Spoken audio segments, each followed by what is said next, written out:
right. It is 5 o'clock and we will start the Anastasia Mosquito Control District's June 12th meeting. We've got an exciting meeting today. All right. So the first thing we're going to do is our invocation, and we'll have Commissioner LeBlanc. We going to do the call to order? Yes. Okay. I did that. Oh, okay. Oh, no, I meant, oh, sorry. Ooh, wow. All right. That's not what I meant. All right. Anyway. All right. Heavenly Father, fill us with your spirit and courage so that we might bring our talents and gifts to this important work. Open our minds to the task at hand. Open our ears to each other. Open our hearts to your will. We make this prayer in your name. Amen. Amen. I pledge allegiance to the flag of the United States of America and to the republic for which it stands, one nation, under God, indivisible, with liberty and justice for all.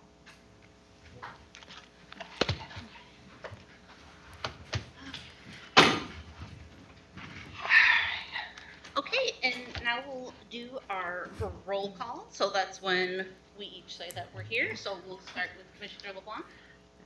That's what I thought. Sorry. Commissioner LeBlanc, present. Commissioner Mazzata present. Commissioner Becker present. Feels cool to say that, huh? Okay, so now we would like to welcome our newest commissioner, and that is Mr. Tim Burton. And although he does not do movies, that some people might think, seems like a very excellent candidate, so thank you to the State of Florida Department of Agriculture Commissioner Wilton Simpson for appointing Mr. Burton, and we think that he's going to do a phenomenal job on this board. Welcome to it. If you'd like to take your place up front. Our attorney, Mrs. Hodges, is going to administer your oath of office.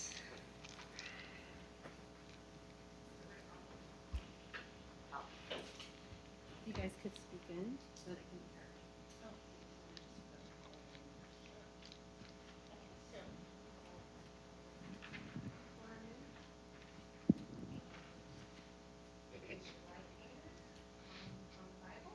hear. And repeat after me. I, Timothy Burton, do solemnly swear that I will support, protect, and defend the Constitution and government of the United States and of the state of Florida, that I am duly qualified to hold office under the Constitution of the state,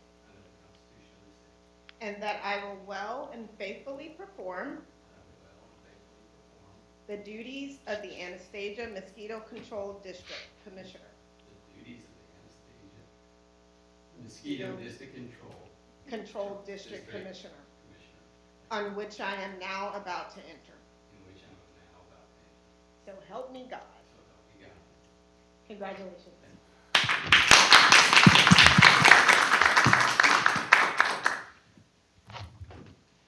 Welcome. We're thrilled to have you on and to be back to 5 members. It's a very exciting place. It's filled with all kinds of different things that other governments don't get to deal with. So it's welcome. Be great. Okay, so now for number 6, any citizens participation that is not on the agenda? Good evening. Welcome, Commissioner Burton. Ed Slavin, box 3084, edslavin.com. The oath that the commissioner just took and the oath that all of us take when we're federal or state employees is really a critical one, and we need to make sure that we all comply with that oath. My first encounter with mosquito control, like I was telling Commissioner Burton earlier this afternoon, was in 2006 when my late friend Robin Nadeau, who was a retired Foreign Service officer's widow, asked me to come to a mosquito control meeting at the old location in St. Augustine Beach. And at that meeting, they approved a $1.8 million helicopter without competitive bidding. And it violated the district's rules. It violated state law. And a group of us, for 9 months, came to every single mosquito control meeting and made sure that the law was enforced. And I remember asking my mama when that happened. She was in purchasing at Camden County College in Blackwood, New Jersey. And I said, Mom, would you buy a helicopter without competitive bidding? And she said, no, son, absolutely not. And it's commonsensical stuff like that that we look to Commissioner Burton and other people with more knowledge of accounting than me to do. I confessed to Commissioner Burton earlier today that I flunked accounting when I was at Georgetown. I had a grant to investigate Tennessee Valley Authority coal procurement, and I was in East Tennessee with my antitrust law books at age 20 or whatever, 21.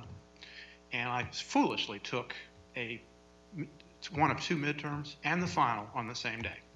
And I flunked. I was an idiot. So, but tonight, when we look at picking an accountant, I hope that you just defer that item until Commissioner Burton can participate, because literally, we're violating our rules again.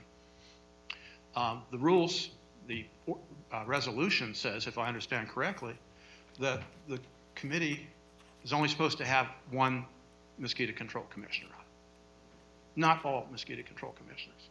So it's ultra-virus, as Learned Counsel can advise you, and it's illegal.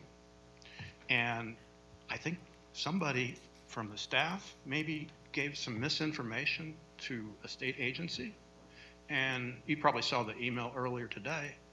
I think that needs to be straightened out. We need to have a auditor selection committee worthy of the name and worthy of compliance with the board's resolution and state law.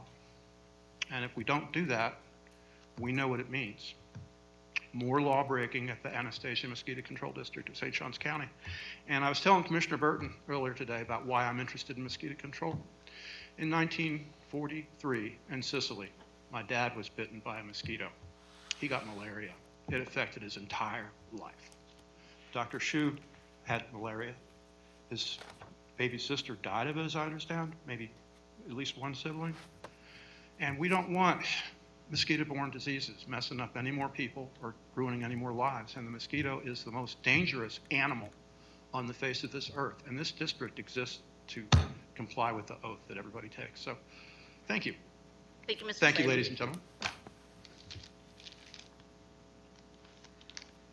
All right, so now we will move on to number 7, approval of the agenda. Do I have a motion to approve the agenda? I will motion to approve tonight's agenda.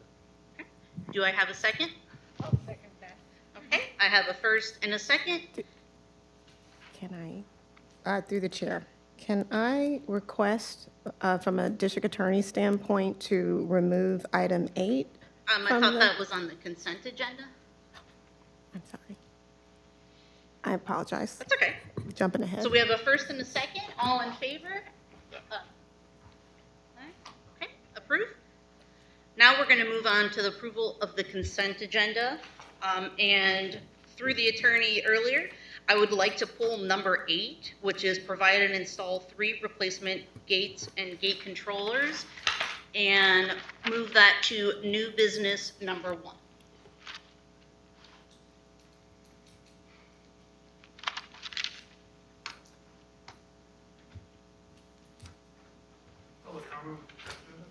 We just need to note that, correct? in the motion. Well, we need to vote. Public Okay. comment on the consent agenda, please? Yes, Mr. Slavin.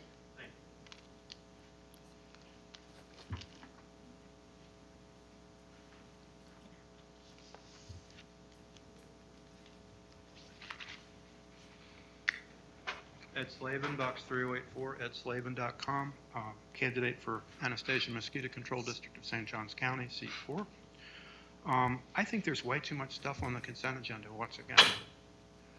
I think this is an attempt to avoid discussing things that need to be discussed and briefed. For instance, number 5, so we're paying for the director and the deputy director to go to Greece? No. We're not paying. Okay. Never mind. The treasurer's report, why is that on the consent agenda? Can someone please tell me? The It's what? in our policy, I didn't hear you. number 7. Number 7, the treasurer's report. Treasurer. Treasurer is actually misspelled. You need to do better proofreading, Dr. Shu. Treasurer's report and approval of canceled checks. Why would you put that on the consent agenda? What principled reason exists for something like a financial item like that? This is a multi-million-dollar business. I'd like to see a little more discussion about our spending because our spending is way out of whack. A $4.5 million mosquito museum with 41% cost overruns. That's all. Thank you. Thank you, Mr. Slavin. All right, so there is a motion to put number 8 to new business number 1. Is there a second or any further discussion? No further discussion. I'll second that motion. Okay, Commissioner Mazzoto makes the motion? No, seconds. Now we'll vote. All those in favor? Just that kind of day. Well, we've been here since 2:30, so I'm sorry about that. Okay. All right, so now we will move on to our unfinished business number 1. So that's going to be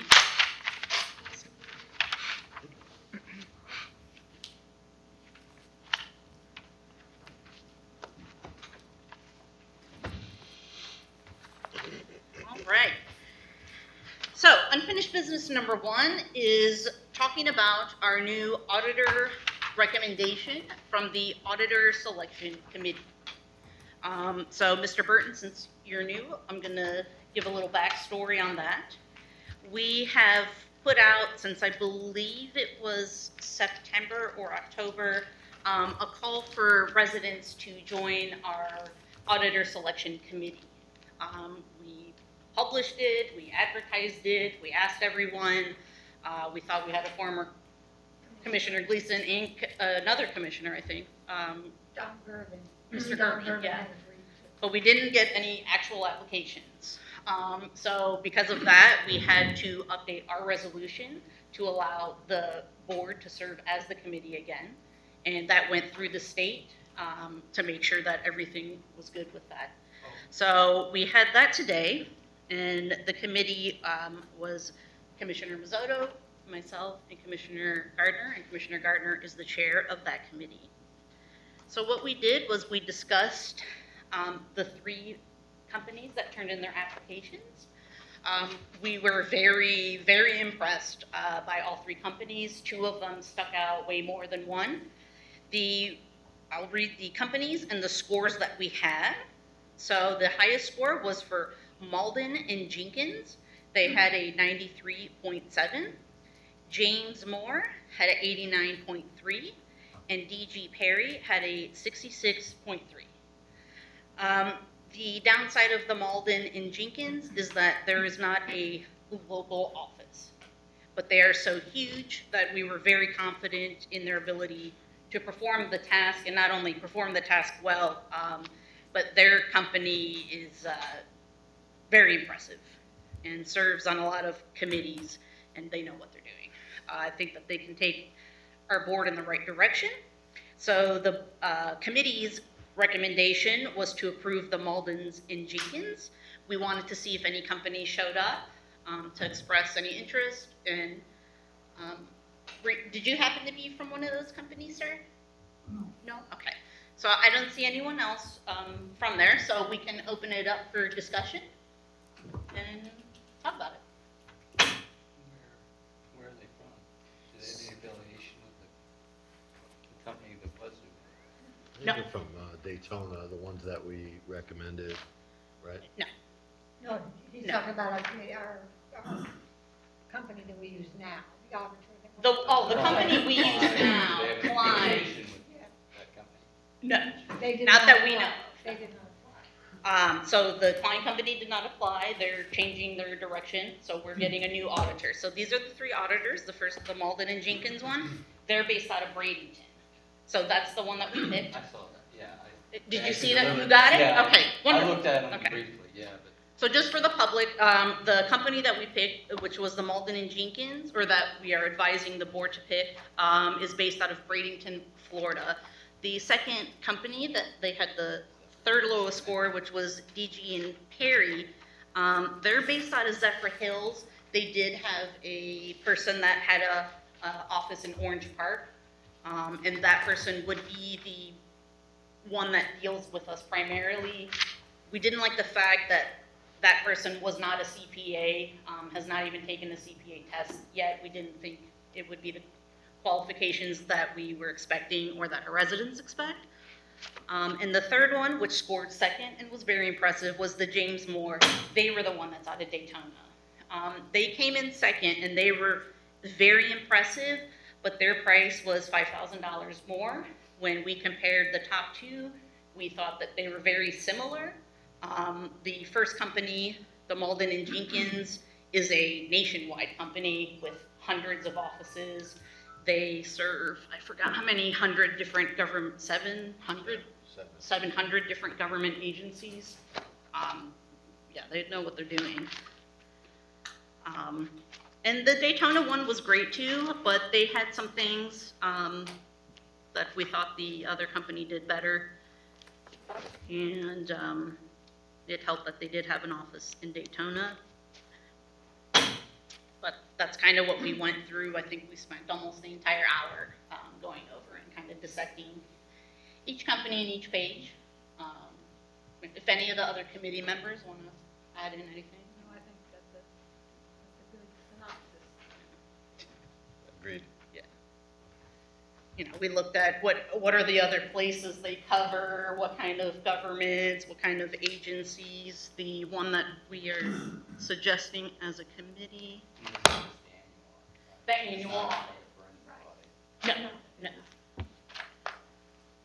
No, this is just for our annual audit, and, you know, we want to have people because I mentioned that we are a very diverse government organization, so it's not just finding our accounting books and looking through it. It's people coming here, looking at everything we have, looking at our grants, looking and speaking with Mr. Hanna.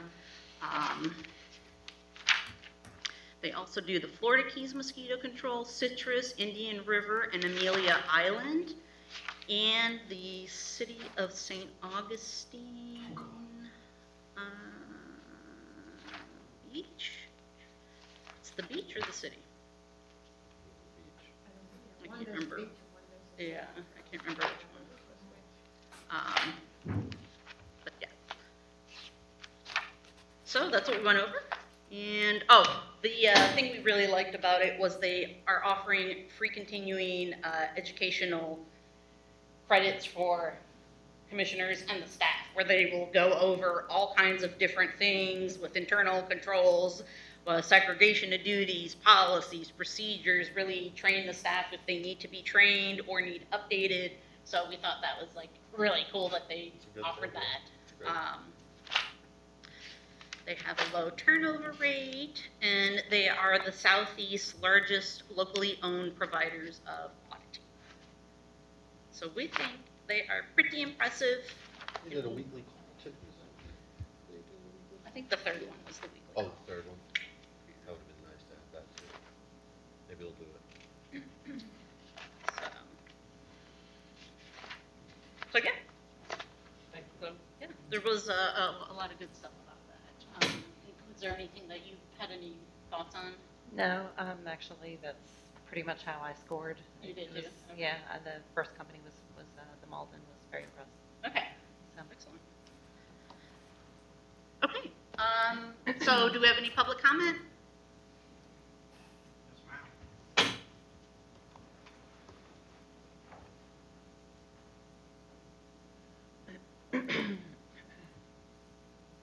Ed Slavin, box 3084, edslavin.com. What's the hurry? The committee just met today, did the ratings today. You have a new commissioner who was just sworn in today. One of the most important norms of any legislative body is comity and courtesy. How can you treat him that way? That is so wrong. It's immoral. It's contrary to public policy. Please move to table. Assuming that you're not going to move to table, or that the votes aren't at the table to table, let me just tell you what I think about this whole process. There should have been a proper committee pursuant to the district's resolution. The district did not comply with state law, and I've cited it. Somebody spoke to the Auditor General's office and didn't give them quite enough information, and I've been waiting for a week for them to respond to my records request on that, which is another reason why this item needs to be tabled, because I think it was corrupt. I think the whole process of hiring auditors around here stinks. I don't think Dr. Hsu wants an independent auditor. I know he doesn't want a forensic audit. And my friend Captain Don Gervin was under the impression that we had a forensic audit. We've never had a forensic audit. Is that correct? There has never been a forensic audit in the history of the Anastasia Mosquito Control District of St. Johns County. Is that correct? Because my friend Jeannie Jackson Moeller, the former chair, my friend John Sundeman, former commissioner here, they really, really wanted a forensic audit. When you spend $1.8 million on a dadgum helicopter without competitive bidding, and you have to be in a hurry to do it, as they were in December of '06, that raises real questions as to what was going on. And when Barbara Basanko, the wife of the former county attorney, threatened at a meeting in the old headquarters, you remember what happened. I've told you. Barbara Basanko threatened Captain Don Gervin, who knows from helicopters, Vietnam veteran, I'm calling the cops, because he opposed the district's unsound and mismanaged policies. So I'm calling for y'all to postpone this item until your July meeting. There's no rush. The last time you hired an auditor, Martha Gleason, former Commissioner Gleason, said you made that decision in July. And it's not fair to your new board member to spring this on him and have the meeting today. That's even crookeder than what St. Johns County does with planning and zoning decisions. Sometimes they'll have a planning and zoning meeting, and then like in a week or two, they'll have a county commission meeting. But the same day, that dog won't hunt. Please continue this item out of respect and comity and courtesy for Mr. Burton. Thank you, ladies and gentlemen. Thank you, Mr. Slavin. I'd like to make a motion. Do- I'm sorry? I'd like to make a motion. Okay, and just for a second, Ms. Hodges? Right, if I could, just for the record and for the public, address a statement that was made that you were not in compliance with the law. I think that's important that we, correct this on the record. So just to be clear, as your district attorney, you're absolutely in compliance with the law. You're absolutely in compliance with Section 218.391 that governs how you select your auditor selection committee. So just to be clear, the district passed a resolution sometime at the end of last year, and you instituted more restrictive requirements than what the state statute required. As you stated, Chair, one of those was having members that were all CPAs and had certain levels of expertise in the financial management and auditing industry. You simply could not get volunteers to fulfill that role. Meanwhile, pursuant to state statute, you have a requirement to have an auditor selection committee to assist you in selecting an auditor. So this is not the situation where as a district, you can just wait until December to get the volunteers. You just cannot do that. You've got to be in compliance with the state law. So you had that resolution at your last board meeting, May 8th. You waived the restrictions, one time only, for this upcoming fiscal year's auditor. You waived your own restrictions in order to enable yourself to sit as the auditor selection committee, all board members. So just to quickly kind of briefly read through what the statutory requirements are. So again, you had a resolution, had all these requirements. You waived those requirements that put you in a proper posture to move forward with your auditor selection committee. You had a meeting, and yes, there was an RFP that was issued prior to you convening your first meeting That is correct. But on June 2nd, you had a meeting as an auditor selection committee after you as a board said you could serve as the auditor selection committee. And in that meeting, you approved and had a very robust, fruitful discussion. You improved upon the RFP that had been out there. And so you approved the RFP that was issued and that these respondents responded to. And then today, you had a meeting where you went through those proposals. Again, you had a very fruitful, robust discussion. And you're coming today with, as a committee, a recommendation to the board. There is nothing illegal about having a committee meeting the same day that you have a board meeting and a committee making a recommendation to the board on the same day. There's nothing illegal about that as long as everything's been noticed properly. So I just want to make sure that we state that on the record. Could you do a different process next year? Could you give yourself more time? You certainly can. You can build in more time requirements. You can try next year because you only waived it for this year. So next year, you're back in the same posture of the resolution that you adopted that said you had to have all of the committee members meet certain financial requirements. That's still in play, for next year. But for this year, you are in legal compliance with the state statute and with the resolution that you waived. You are in compliance with that. Thank you, Ms. Hodges. And this is nothing rushed. We've been talking about it for at least a year. I think every meeting we talk about the audit selection committee. So just to be clear. Ms. LeBlanc? Okay, I'd like to make a motion to hire Malden and Jenkins as our new auditor. Okay. Commissioner LeBlanc has put a motion up to hire Malden and Jenkins, which was the recommended company from the Auditor Selection Committee. Is there any other discussion? I'd like to second that motion. Okay, so I have a first and a second. All those in favor? Aye. Okay. And we look forward to meeting the team from Malden and Jenkins. We know they were going to do a wonderful job and help us. Do we have a vote on this? Excuse me, What please was do the not vote, interrupt. please? I did not hear the vote. Okay, it was unanimous. You got it. Thank you. Thank you, Mr. Slavin. Thank you. Okay, so now we're going to go on to unfinished business number 2, which is our new budget. And Mr. Burton, you've got your book also. Everyone else has their books. Dr. Shu? Thank you, Chair. This book is based on employee supervisor need list. Also based on April board approval cost of living. Every year we have April cost of living 3%. Also that last meeting board approval was increase the number of employee. So I put it together, just a first draft. So you still have time to learning, to study, to analysis. Anytime you may call me or call Scott and Dr. Cole, we can still change it. So only we need you July 10 board meeting based on the budget proposal, make a millage rate, tentative millage rate. That's only we need.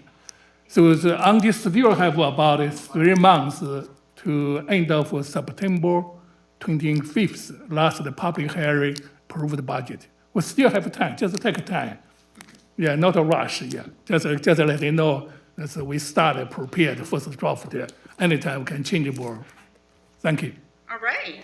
So throughout the year, all of our employees are tasked to figure out what kind of funds they need for the upcoming projects for the year. We ask them to come up with any kind of travel they're going to do, any kind of capital projects we're going to do, and give us an idea so we can come together and put a budget together.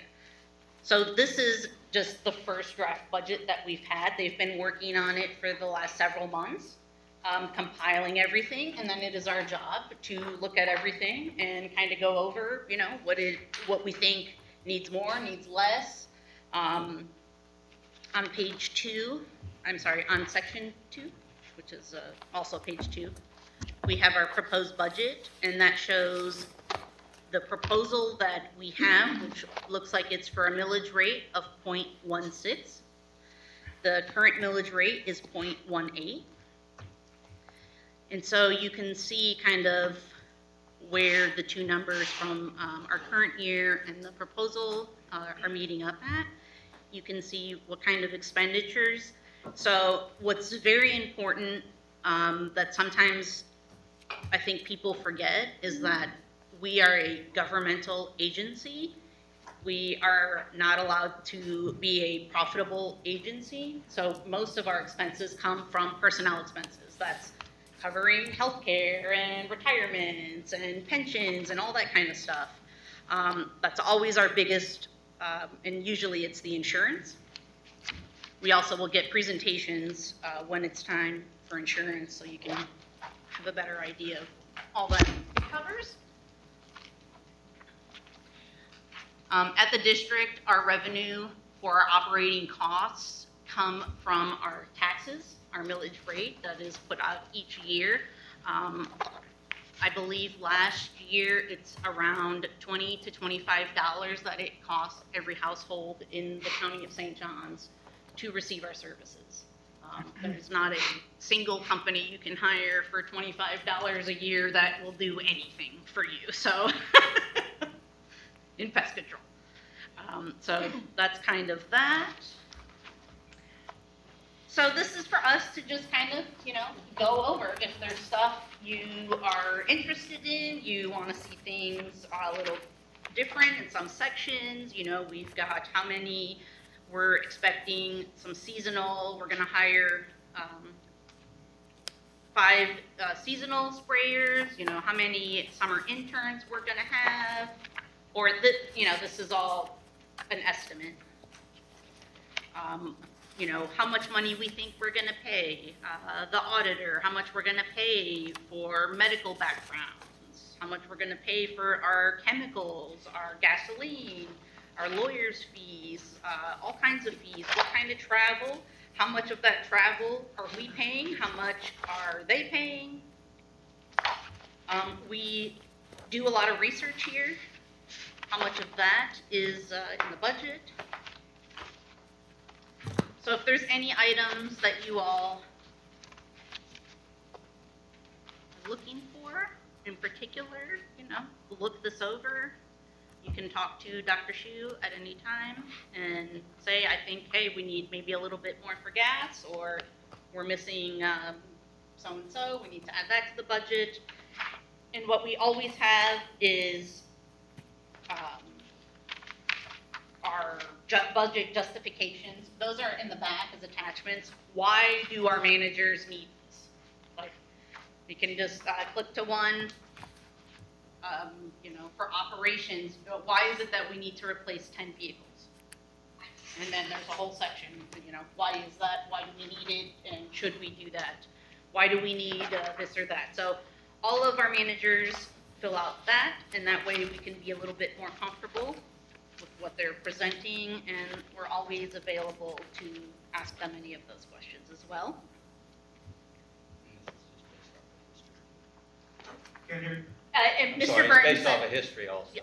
Yes. Yes. Any increase, automatic increase I don't, from year to year? there's like our guesses where we think it's gonna increase year to year. Dr. Schwartz?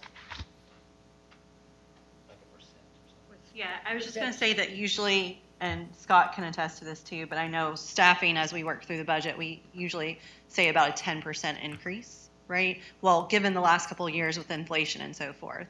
But Scott can talk about that a little bit more if he needs to. Yeah, we tried to, add that in because markets everywhere of all the time. So is it gonna go up? Is it gonna go down? When we were building our buildings, we had a lot of trouble because the price of steel was high. So we had to think about that and, add that in. So there's nothing to vote on or anything. This No. was, just for us to look at and, think If I of. see something at any time, I can go. Yes. Absolutely. Anytime? Yeah. Just call and set up a meeting? Yeah, we can set up a meeting, yeah, especially 2 new commissioners, I have to meeting you separately, then the item by item. So the look at it, that's the first time you will new next year, very much easy, very clear, we're meeting, talking about it, thank you.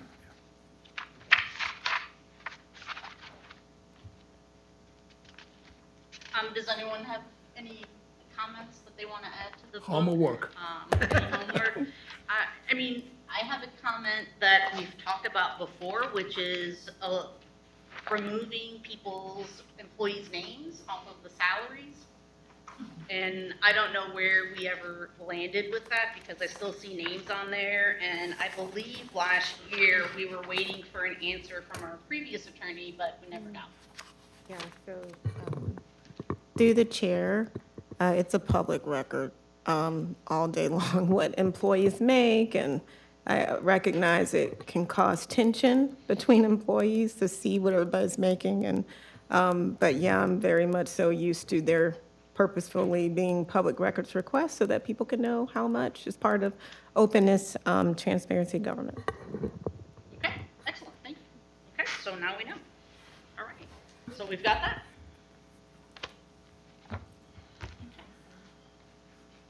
Yes.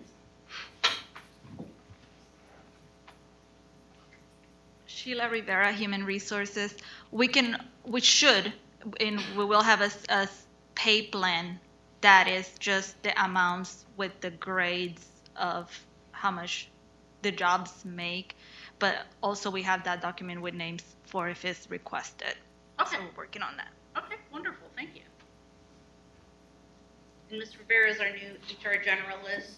She came over from the county, so she is a wealth of knowledge. And an excellent addition to our team. Okay.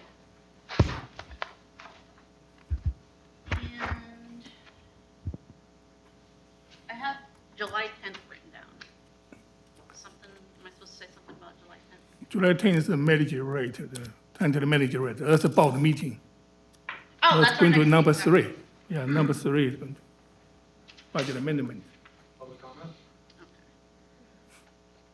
All right, let me see. Okay, all right. Okay, so now we're up to number 3, budget amendment. Well, we didn't vote on anything. That doesn't matter. Yeah. It's an Okay. agenda item. Right. Yeah. So just to be clear, through the chair, any item that's on here, presentations, whatever, pursuant to your policy, the member of the public can comment on any agenda item, Okay. so. All right, come on up, or come on down, as they say on Price is Right. Thank you, Ms. Hodges. That came up at the county just the other day, and they tried to tell me that I couldn't comment on something because it was a presentation. God bless you, ma'am, for doing your job correctly. Ed Slavin, box 3084, edslavin.com. Well, in 1977, when I was knee-high to a grasshopper and working for my third U.S. Senator, Senator Jim Sasser from Tennessee was going off to his first budget committee meeting. And he said it resembled rearranging deck chairs on the Titanic. He's passed away. He died last year. Good man.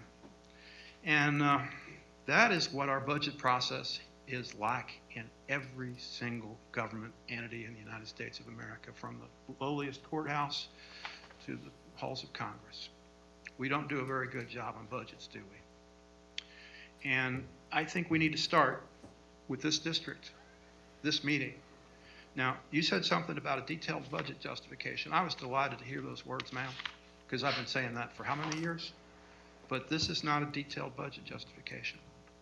I'd call your attention to the City of St. Augustine Fire Department. The late Maureen Ortegas and I once went through all the budget justifications from each city agency. And the only one that did their job and explained why the money for each line item was the fire department. So if those guys in the firehouse can do it, I know that y'all can do it. And the people who are here in these chairs in years in the future need to do it. It's not too much to ask.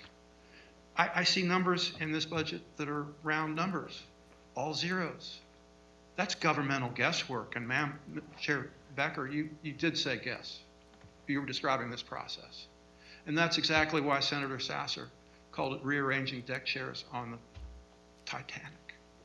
Because we're not very good at budgeting. We're not very good at accounting. We're not very good at planning.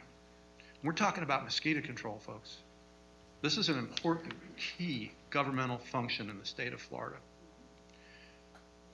About 1 million people in the world die every year from mosquito-borne diseases. Let's get this right. So when we come back in July, I want to see a detailed budget justification. That's what I've asked for years. It's not too much to ask, and we can do it. You need to have more accountable procedures, and you need to tell the director to get with the program, because he is not transparent, and he really ought to resign. He really ought to retire. Richard Weaver, the guy who came up with the 41% cost overrun for the... Please stick on the budget. I am. Don't interrupt, please. You're not going to be on this board, but a few more hours, treat me with decency, dignity, and respect and consideration, and I'll treat If you. you'd like to stay for the rest of the meeting, please calm down. Please Just treat me focus with on the budget. respect. Thank you. You remind me of how they treated Senator Padilla in California earlier today. You do. Thank you, Ed. Okay, thank you, Mr. Slavin. And all 7 years I've been here, our budget justification is in the back. So. All right. Great. Now we'll move on to number 3, which is our budget amendment.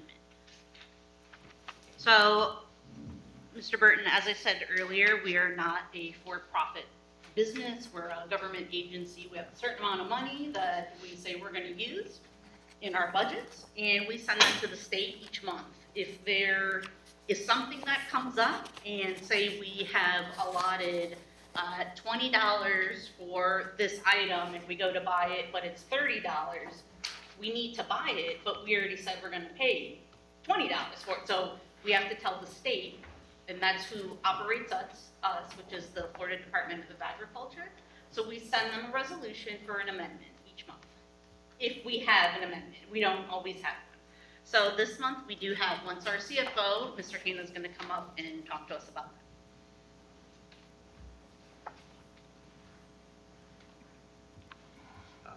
Scott Hanna, Anastasia Mosquito Control District, CF.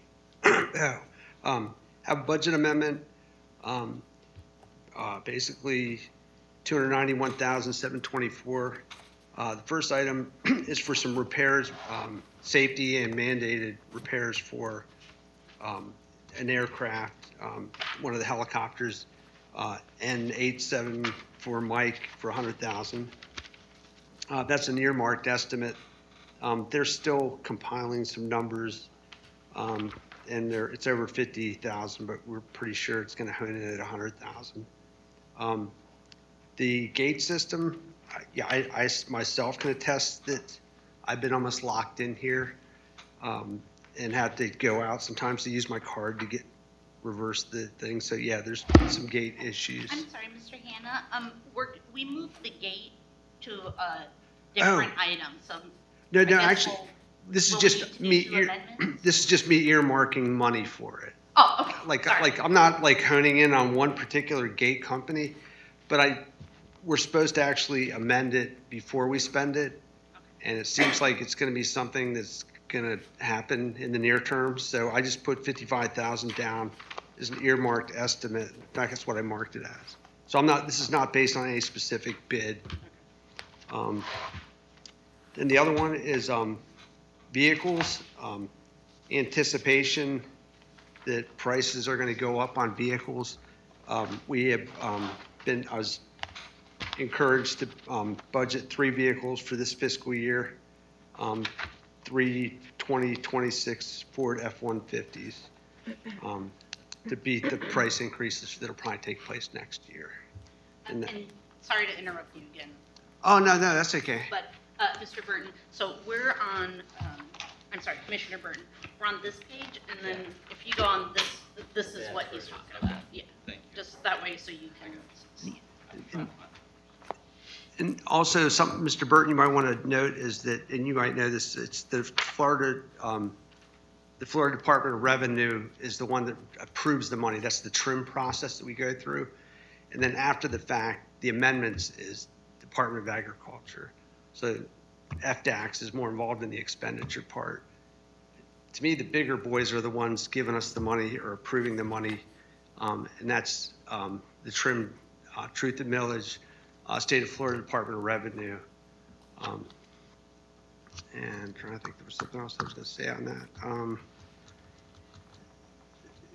Also, the property, the tax collector collects the revenue for us, and they charge us a fee to do that. It'd be kind of difficult for us to go out there and collect it from all the taxpayers. So they collect it, once it's on the property tax roll, remit it to us through direct deposits, and then they take, the fee is, I think it's like 1%. I'd have to get back to you on that, but that's how we get the money. Thank you. Thanks, Scott. And I don't know if you were going to do a vote on the budget amendment.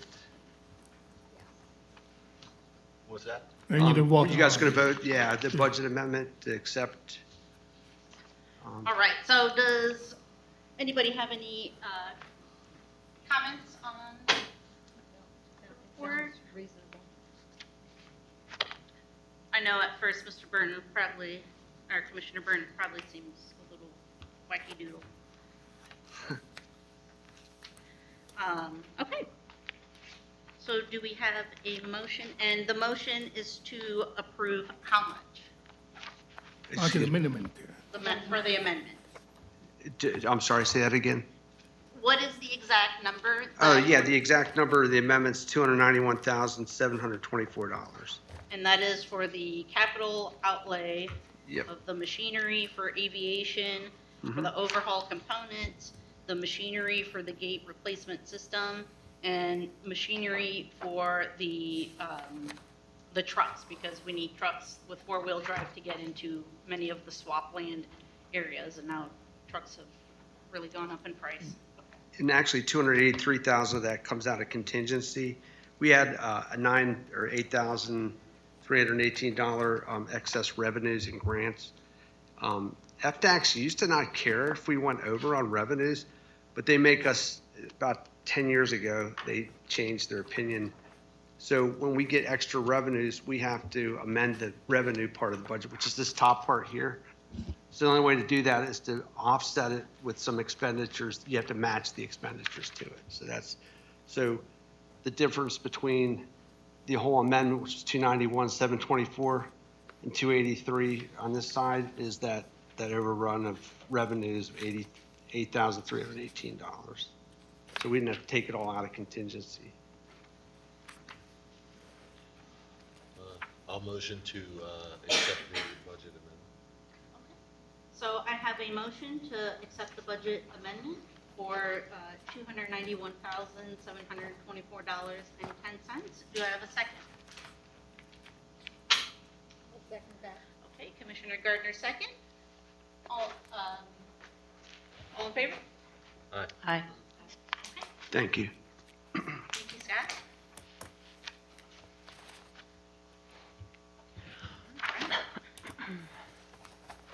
Okay, so now, Mr. Burton, you are not required, but if you would like to say anything, or? Didn't we move, consent item number 8 to new business number 1? We do it to address that. Gates. Oh, yes, thank you. I wrote it on the wrong spot. I take that back, sorry. You got some more time to think about it. Stand by. All right, so we'll go back to consent agenda number 8, which was the gate situation. So, Mr. Burton, those will be up front is where our consent items are. And it will be somewhere.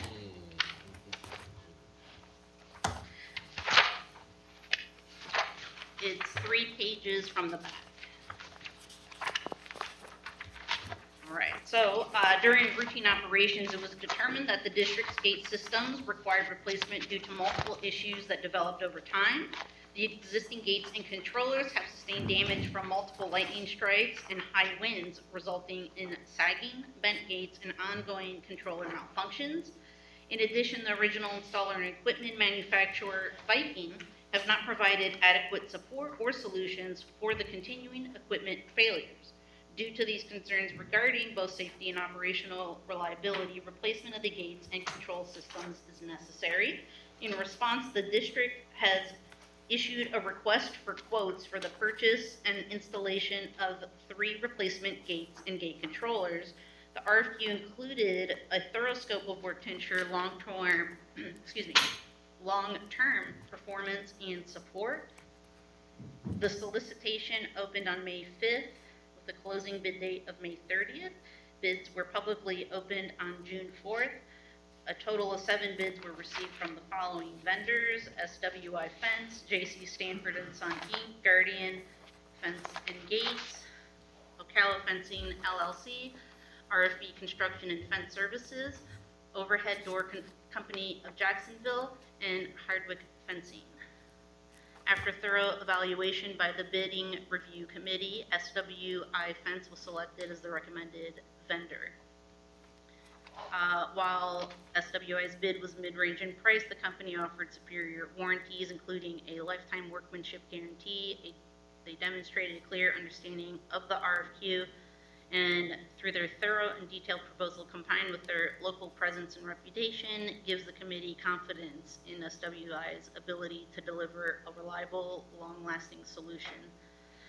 Additionally, input from district mechanics support this recommendation based on both product quality and vendor expertise, and staff recommends the board approve the award of the aluminum gates and controls project to SWI Fence in the amount of $54,501.47. So my first question is that, didn't this need to be a RFP? I don't know who I need to be asking. Dr. Shu?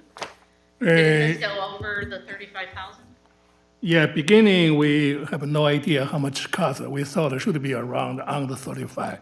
So after everybody submitted the high, more than we thought, we first got the quote. That's the reason. Now we're talking to our lawyers. The lawyer thinks normally what's happening over the 35, we need some kind of contract. So after the board approval, so we have a developer with a company work out agreement, the contract should be fine. Just need to prove that board approval, the cost for 3 guys. Currently, this guy doesn't work or close, the number 2. Okay, well, hold on. So first you're saying that you thought the We thought cost was going to be underneath 35. the cost, Yes. the 35,000, which if something we think it's going to be over that, then it needs to go to the board, it needs to go, be a different process. So they thought it was going to be under, so they put the bid out and got 7 replies, and in those replies, all the prices were above it. And Yes. so I think that before we go any further, you're saying that Ms. Hodges said it's okay. I'd like to hear from her on that, just to make sure we're crossing all of our dots here. Right, through the chair. Thank you for the opportunity. So there was a lot of email traffic today with Richard Weaver, who is the staff person that was overseeing this particular agenda item.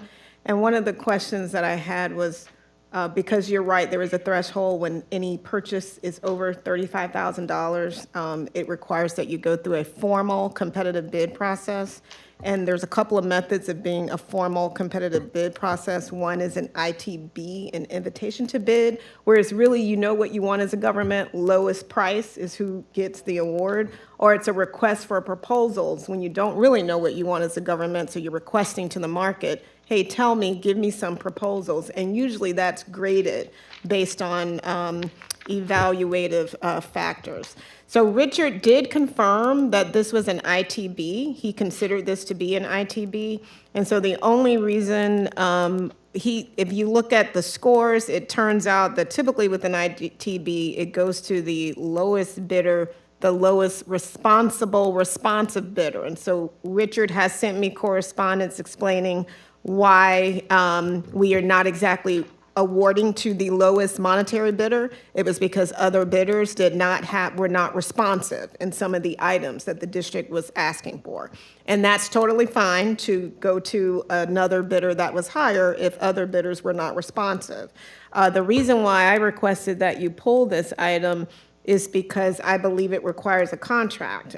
So in the ITB solicitation document, there are insurance requirements, there are indemnification requirements, there's scope of services requirements. For example, if they damage the district's, property, they are obligated to repair. So from a legal perspective, the only way that I can make someone do that repair is if I have them sign a contract. And so I think where the discord may have been between myself and staff is that I think the staff's recommendation, I get it from an operational standpoint, was we can't have a contract for every single thing that we do. But in my mind, $54,000 is not an insignificant amount for a district of this size. It's taxpayer dollars. And we just want to make sure that if something goes wrong in performing these services, we actually have a way of enforcing that as a district against the contractor. We don't want to find ourselves in a similar situation with like the drainage issue, for example, that many of you know we had to deal with. So I'm only asking you to pull it to make the award recommendation subject to me bringing a contract back for the district to sign, because pursuant to your policies, all your contracts are supposed to be coming back to you for approval. So if Dr. Shu doesn't object to that, I never heard from Richard. I think Richard's preference would be to not have the contract. And again, I understand his perspective, but we're just going to have different perspectives because I'm the legal person and, he's the business operator that wants to make sure that things are operating fast and smoothly. So totally respect that. But my preference would be to have a contract. Yeah, Chair, after the board approval, we can discuss in more detail about the contract. You can look at the board authority, you review, and we chairperson sign the contract. The gate is cannot open.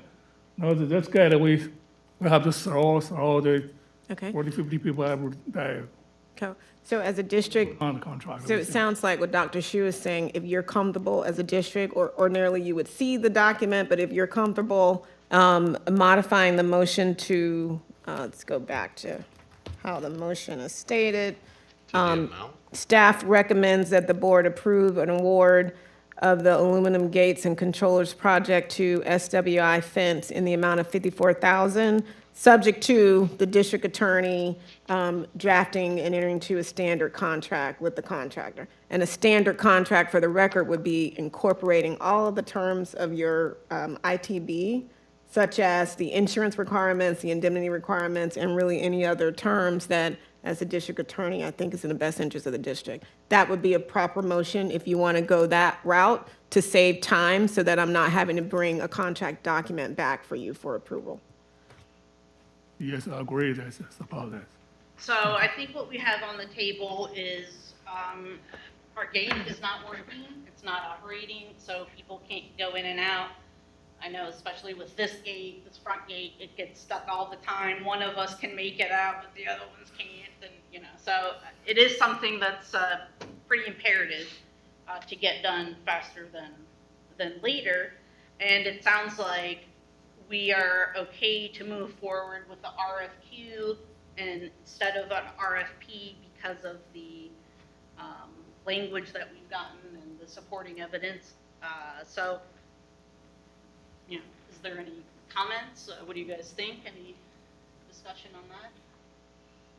I've had an electric gate for many years, and I can tell you how frustrating it is to deal with it. So I understand, you're not able to move around, but I do think we need to have a contract so that we're covered if they don't perform. Yeah, I'd like to see some of these companies providing their scope, and I just want to see kind of what they're going to offer us. The gate needs to be fixed, and we can approve that, but who are we going to award it to? Well, what I could do is read aloud. So we had our committee that went over this. That was 1, 2, 3, 4, 5 people.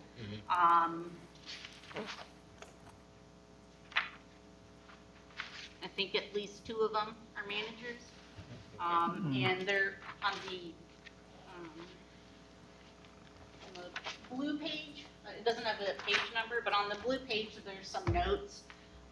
So the ranking for number 1 was Ocala Fencing. Oh, there we go. And it said that their bid excluded responsibility for removal, disposal of existing gates and controllers, did not meet the full scope of work. So that sounds like, even though they might have been the best price, that's out. Number 2, Guardian Fence and Gates. offered a 1-year materials and labor warranty and 5-year manufacturer warranty on gate controllers. Alternate vendor selected based on superior workmanship guarantee and warranty coverage.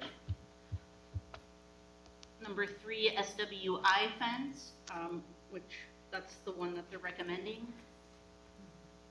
So that one is, the notes on that are selected based on full compliance with the RFQ scope of work, inclusion of lifetime workmanship guarantee at no additional cost, and superior overall warranty coverage.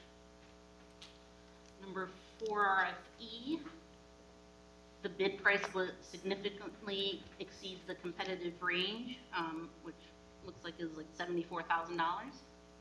Hardwick fence and overhead door, both of them also have had significantly exceeding competitive price ranges.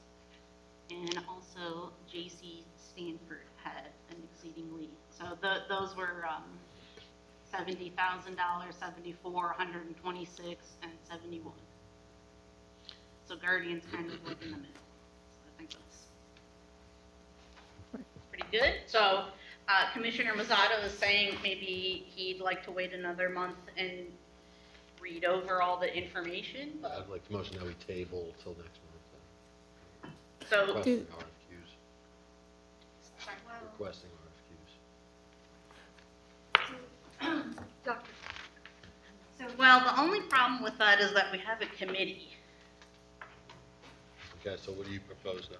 So We may bring that all detail, he has all the proposal book for you, give it to you. Yeah, right, right, through the chair, and Dr. Qualls is itching to say something.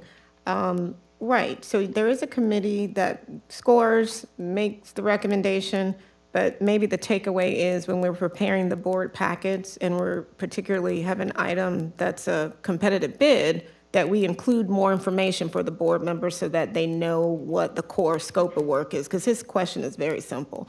He's just asking what the scope, and I can read it to you because I have that ITB document in front of, if that would work, I mean, just high level. But the scope of work, it includes all work will be done while the district is open for business, gates secured at night, so we're giving some direction to the contractor, you gotta do it at a certain time. Remove and replace 3 6-foot-high galvanized chain, should that be chain or chin? Link, okay. Fence, slide gates, then it gives some direction, Commissioner Mazzato, on the gate styles and the gate sizes. And then it's removing and replacing 3 gate controller Ms. units. Hodges, I understand that's the work we need done. That's not what I'm asking for. I want to see how they're going to do it. What is their plan of attack? Oh, so you mean their Their responses, so that would be their responses to the proposals. Okay, I gotcha. Yeah, we have it all there, we'll give to everybody. Yeah, what are they going to do? What are they going to do? Yeah. Okay, well, so, yeah, they would have, Dr. Falls, did you want to make a point?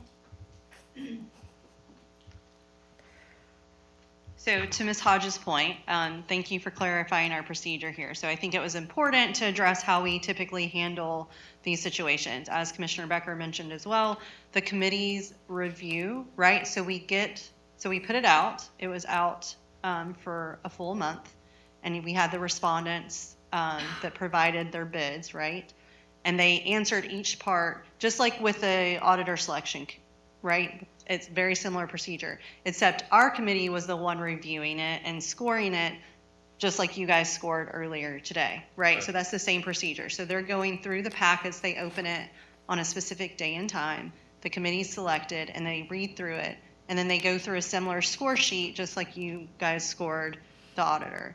So typically our procedures have not been to have the commissioners have all of that information, but we certainly can. That's not it's just been the commissioners have relied on staff to provide their recommendations, I right? understand, and this is the first time I'm coming across it, and we just went over the same type of thing, except we had a lot more information and a lot more hands in the pot. Yeah. So I'm just questioning why this is different, that's all. No, absolutely. I think So- that's a great recommendation for us moving forward to make sure that that's included, so that you guys have the full information too, just like you guys had the packets for the auditor, right? Sure. I think that just from an urgency standpoint with these gates, what I will say is that so not that this should make, change your guys' decision today, but I will say that over the last 5 years, these gates tend to break down quite regularly. And so I think that why they selected the one that had the best warranty was because of that simple statement right there. That warranty is very important because we've constantly had service to these gates. And right now, our receiving, so typically they would go through that gate. Anytime we have a delivery of chemical, of fuel, picking up stuff from the hangar, we now have to shift and go this way. We have a doorbell that rings right here, right? But we don't have one on the other one. So and it seems like a minor issue, but when you get 10 or 12 of these coming through a day, staff is running around trying to make sure that we can get these big trucks to back up, move them through this gate.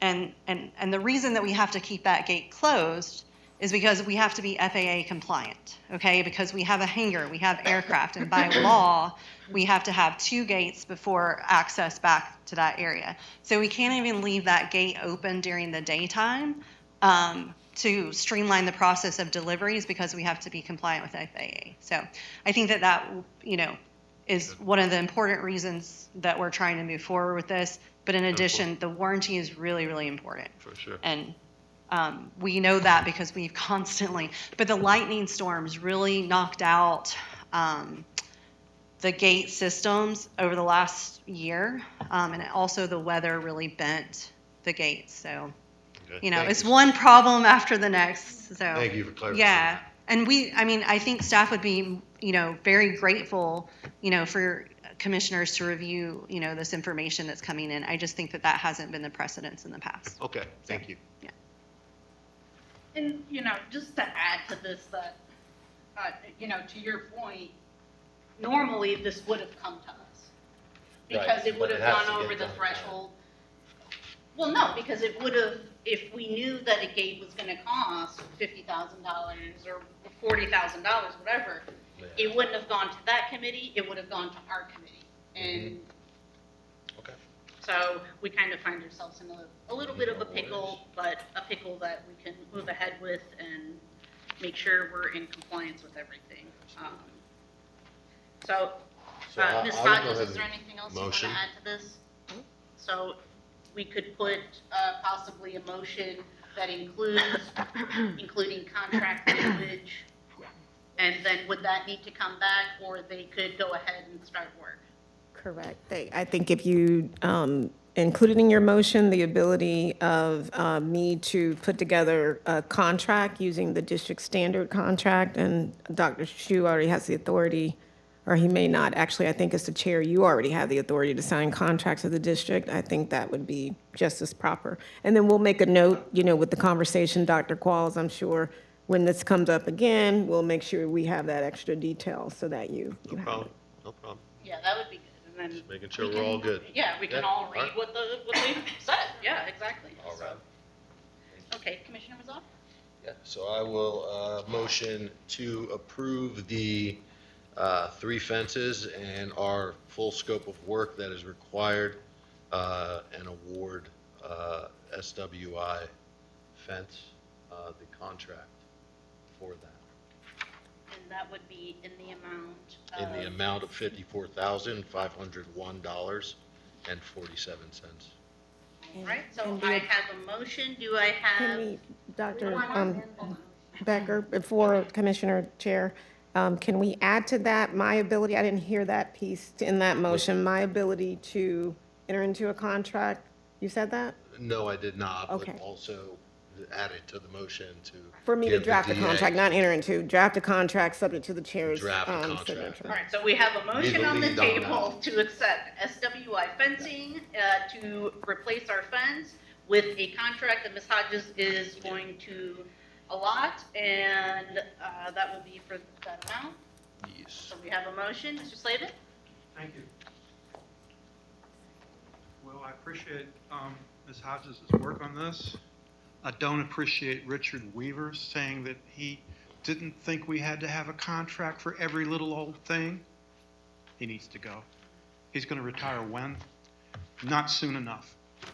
He's the guy that told me on December 11th or 12th of 2006 that the $1.8 million helicopter was sole source, and it was not. And any number of purchasing decisions made by this board over the years have been his fault, his doing, his instance, including the 41% cost overrun for the $4.5 million mosquito museum. I would suggest, and thank you, Commissioner Mazzata, for your motion. I see what you're aiming at, and I definitely appreciate the very skilled work by Ms. Hodges and her firm in getting us to do contracts and getting us to do things kosher and according to Hoyle for a change around here. But I'd be more comfortable because of the threshold if we could just, since we've got a month, couldn't we just do a RFP or RFQ and see if we can, because you've been kept in the dark on this stuff. We just found out in this meeting that there are documents that the staff has relating to one of your decisions that you didn't have. And thank you, Commissioner Mazzata, for asking the questions. They keep you all in the dark way too often. So I'd suggest an ITB, an RFQ, something, one of those alphabet items, and make sure that we get the best deal and that we meet the threshold. Since it's going to be obviously over 35,000, I think we need to comply with the law and not do any more of this Richard Weaver stuff. Richard Weaver has gotten a lot of waste approved by this board over the years. And I'm talking about since at least 2006. He's a business manager? Really? He's not very good at his job. But thank you, Commissioner Mazzata, and thank you, Ms. Hodges, for your fine work. It kind of reminds me of the movie. Have y'all seen the Robert Redford movie Brubaker about the reformed prison warden in Arkansas based on a real case, the Thomas Merton case? Well, anyway, they used to have crooked contracts in Arkansas. Can you imagine?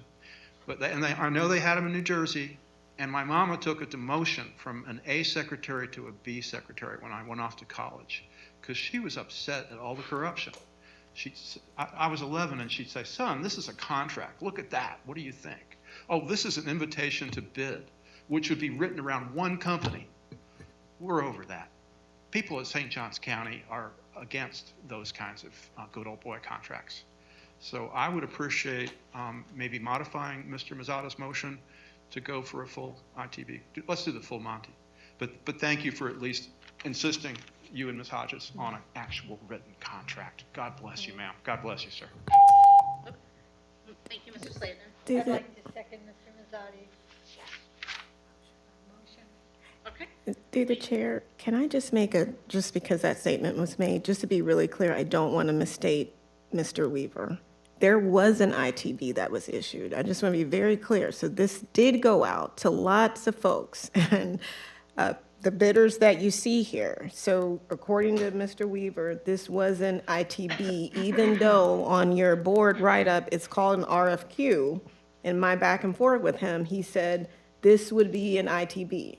So I just want to make sure you know this was a competitive solicitation. If you remember, when we did the Groon contract, the contractor that is doing your drainage work, it's very similar. You didn't rank those, you didn't score those people, you were relying on a committee, but that came back to you with a contract. So this is really no different. To me, based on what Mr. Weaver's saying, he did do a full-blown solicitation. So I just wanted to make sure that was clear to you if it wasn't clear to Mr. Slavin.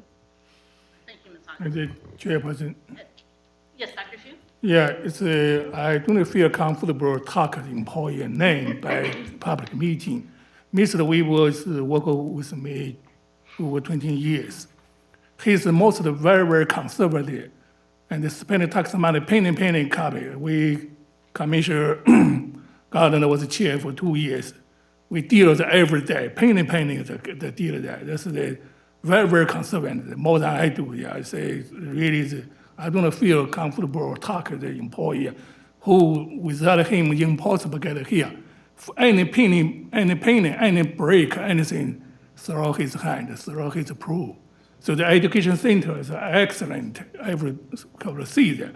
So the results, achievement is unbelievable. Thank you. Thank you. It's just my personal. All right, so Dr. Shu was saying that he doesn't feel comfortable talking about Mr. Weaver if he's not here to defend himself, and that he is very conservative with all of his quotes that he gives to us, and I can back that up for sure.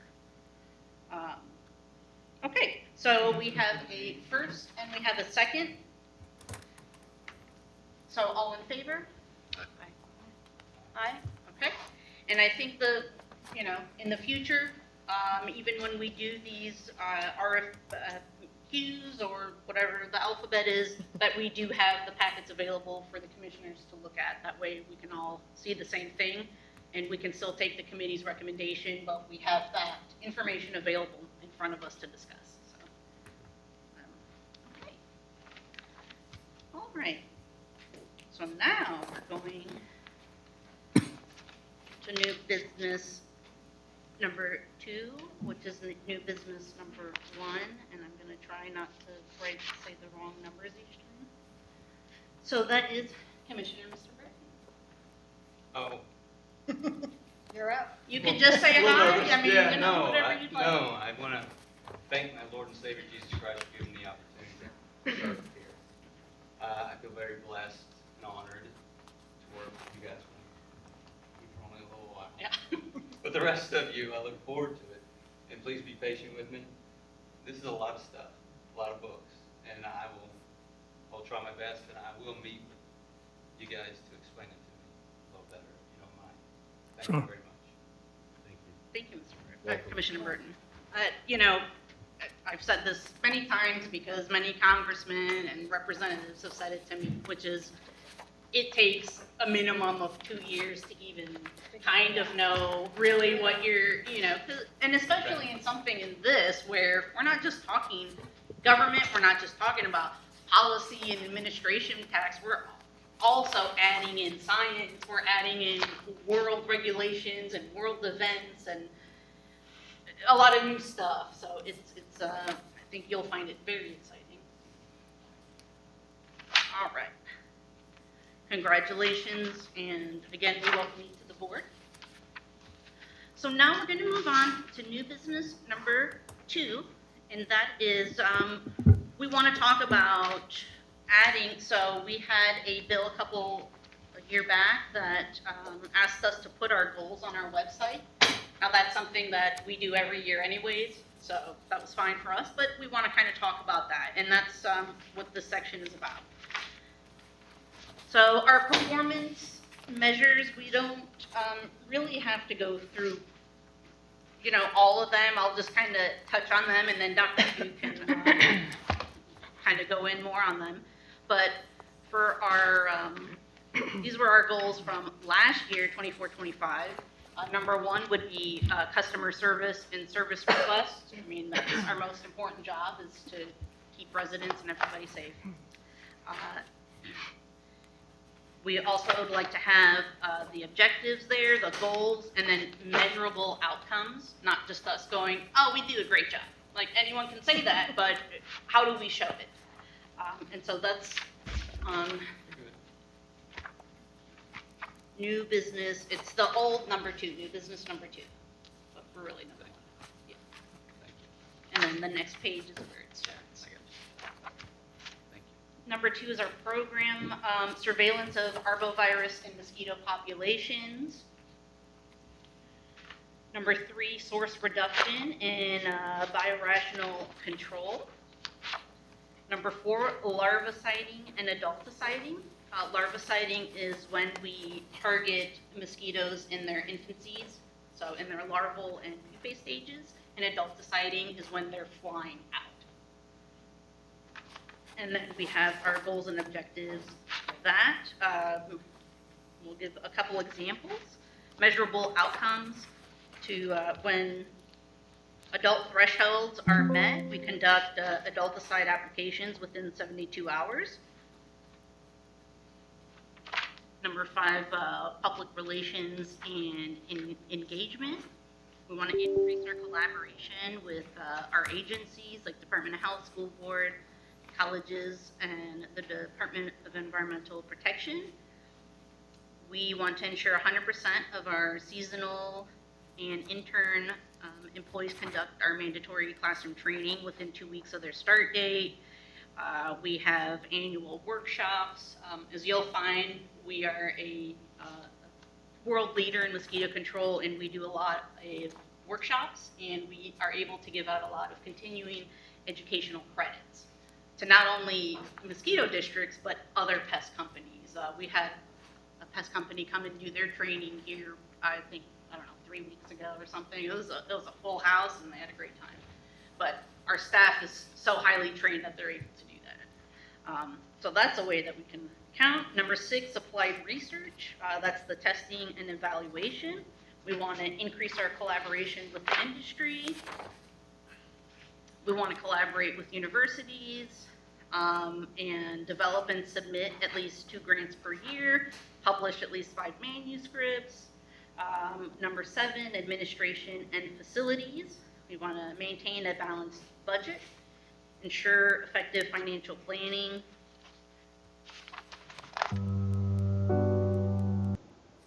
Hear the,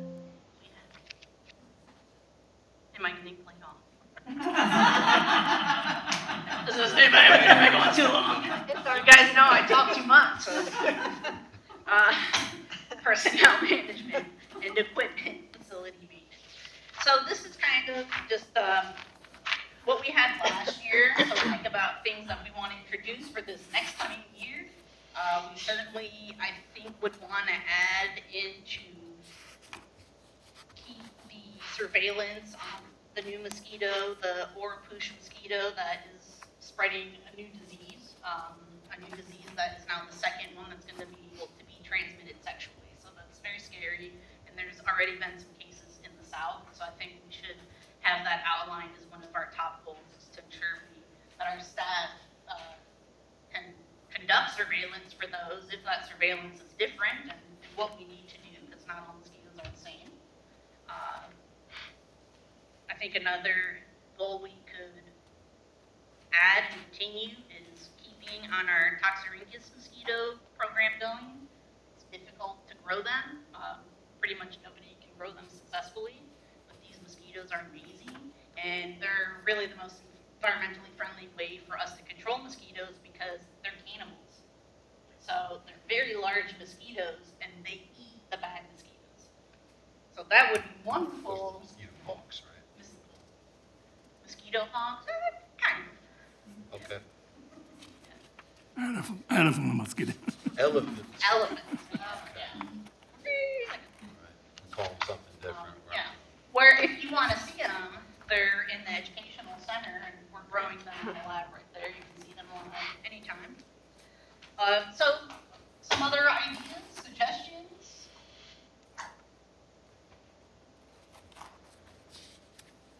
Take a time, we publish before October 1st. Okay, so we want to publish this by October 1st. So, and staff. July, August, September, 3 more months. Think of, some sort of goals. And we don't want to have just general things like kill mosquitoes. We have to have a measurable way. Now, we can say that because we can count them in our traps, but we can count the trapping mosquitoes. But so whatever we think of, just make sure it's something that can be assessed and we can show what happened.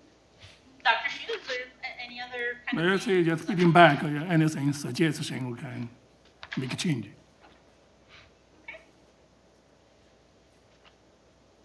Okay. So now the next thing is a presentation from me. Oh, wait a minute. Public comment, please. Sure.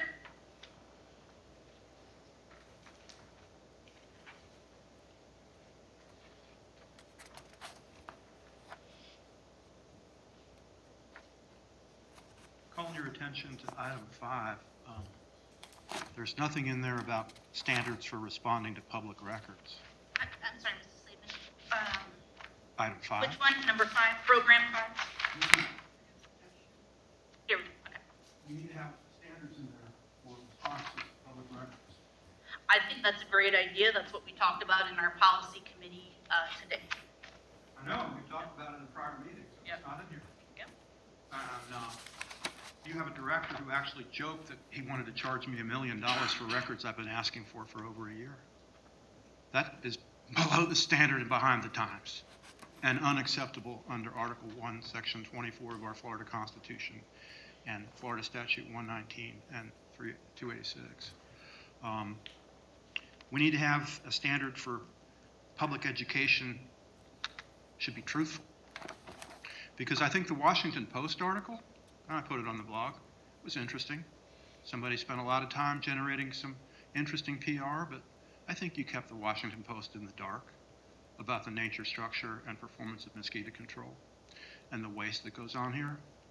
And we need to have something in the standards for either under public relations and education or somewhere else about employee rights. What do our 50 employees know about their rights? What are we teaching them?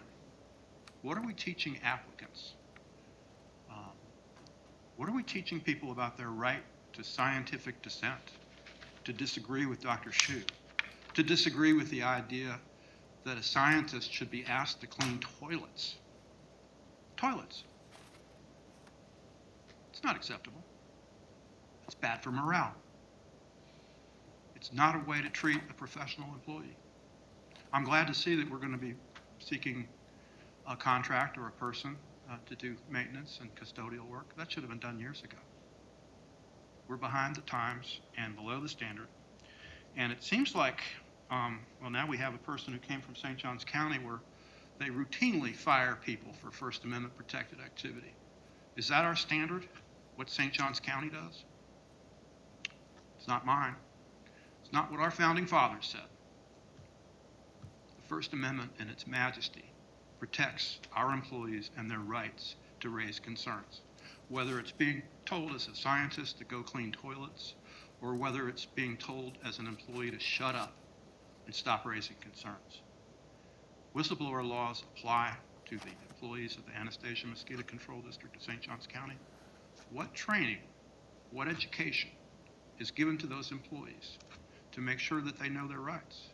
It used to be that we didn't even test people for organophosphate pesticide exposure, back when we were using a lot of organophosphates. And the answer I got back then in 2005 was, oh, well, the employees don't want it. Cholinesterase testing should have been done years ago.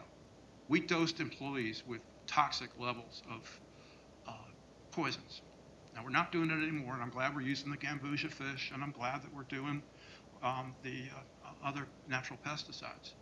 But we need to have a higher standard of care as to educating our employees to what their rights are, including their right to tell their employer, their boss, you're wrong, sir, and this is why. This is not communist China. This is the Anastasia Mosquito Control District of St. Johns County, and we reject authoritarian constructs that Dr. Hsu's the boss. No. You and the people of St. Johns County, the 5 of y'all, were elected to protect public health and employee rights. And please do a better job of it from now on. And thank you, ladies and gentlemen. Thank you. Thank you, Mrs. Slater.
Yeah, control.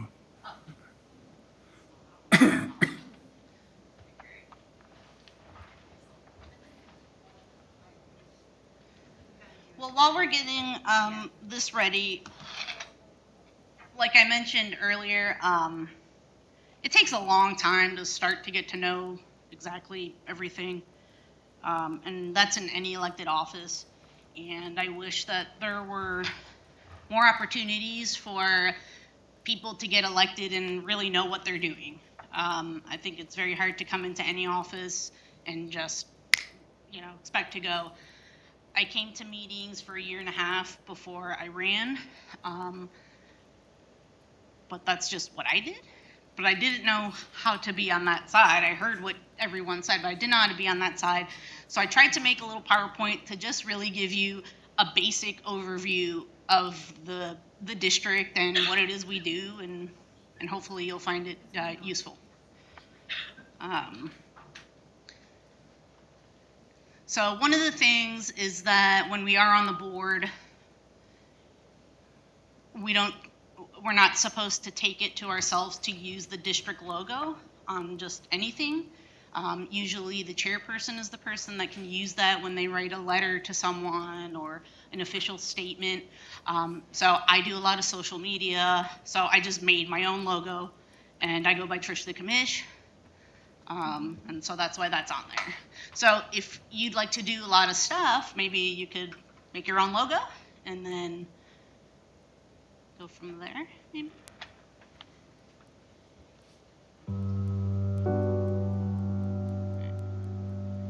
I don't know why there's no this thing. I'm sorry, Rick. I tried to like.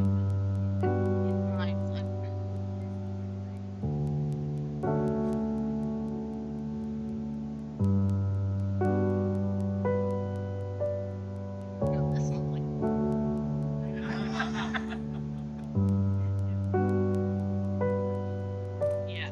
Is there a volume? Turn the volume. Perfect. Thank you, Rick. All right, so I'm going to talk about just a little bit about myself. I don't want this to be about me, but a little bit. Mosquitoes, our responsibilities, the district, and our district duties. So about me, my name's Trish.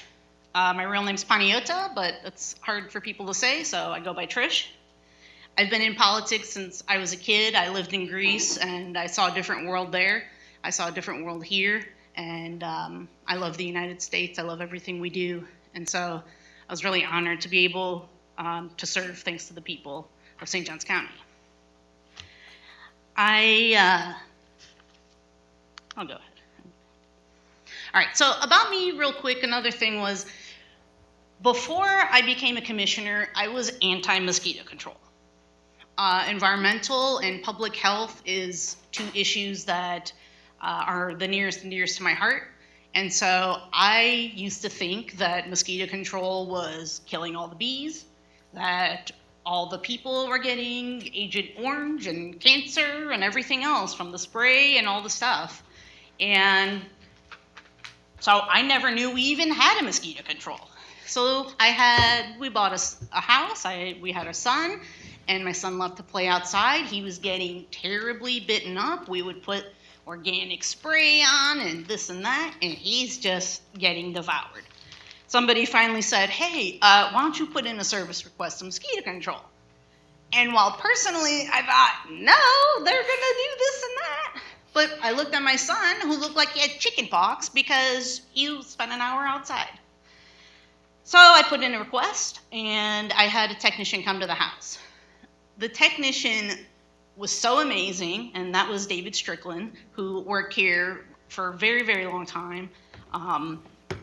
And he immediately pulled out a book. He's like, oh, you got this mosquito, you got this, we're comparing them.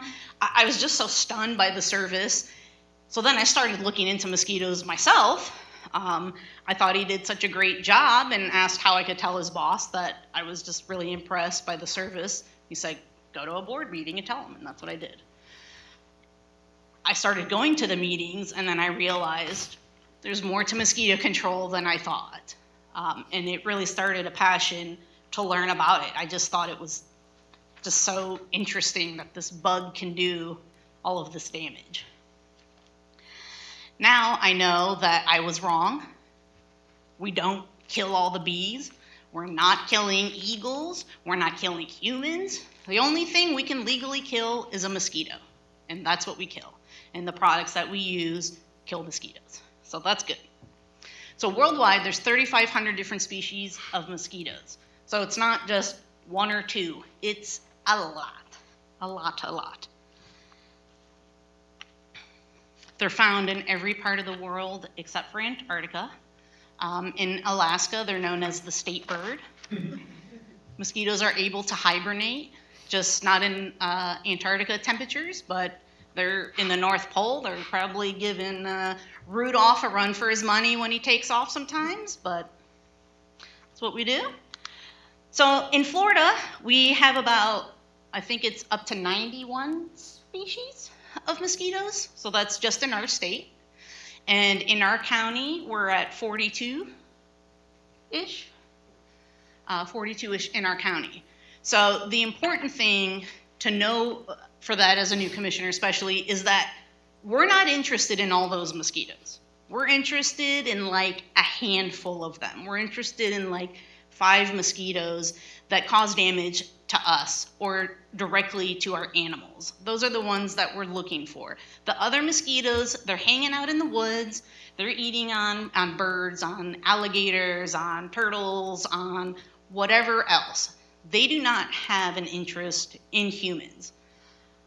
If we tear down all of the forest that they live in, then that might change. So it's always a good idea to let the community know about overbuilding, because overbuilding and deforestation will remove those mosquitoes from that area, and that could introduce a lot of new diseases. We have mosquitoes here that naturally carry Zika and have carried Zika for hundreds of years, but they're not interested in biting us. So that's good, but if we took their home away, that might change. So it's just something to always keep in mind. And like I said earlier, we do have a new mosquito, the Oropouche, and that originated in South America. It moved through the Caribbean. It's in Cuba. I think it encompasses like 70% of Cuba now. And it has moved into South Florida. So that means it's going to move inward. All new mosquitoes typically come through the South, through Miami, because there is a big travel destination there, and people are coming in and out from different countries. So we really have to be on top of everything, and that's why we work with a lot of important people, like the Department of Health and the Department of Defense and Homeland Security, to make sure that if somebody is coming here and is sick, we can take care of it and it will not spread. The closest thing we've seen to how a mosquito virus can spread is COVID. And that's just my opinion. I don't know if anyone else agrees with me or not.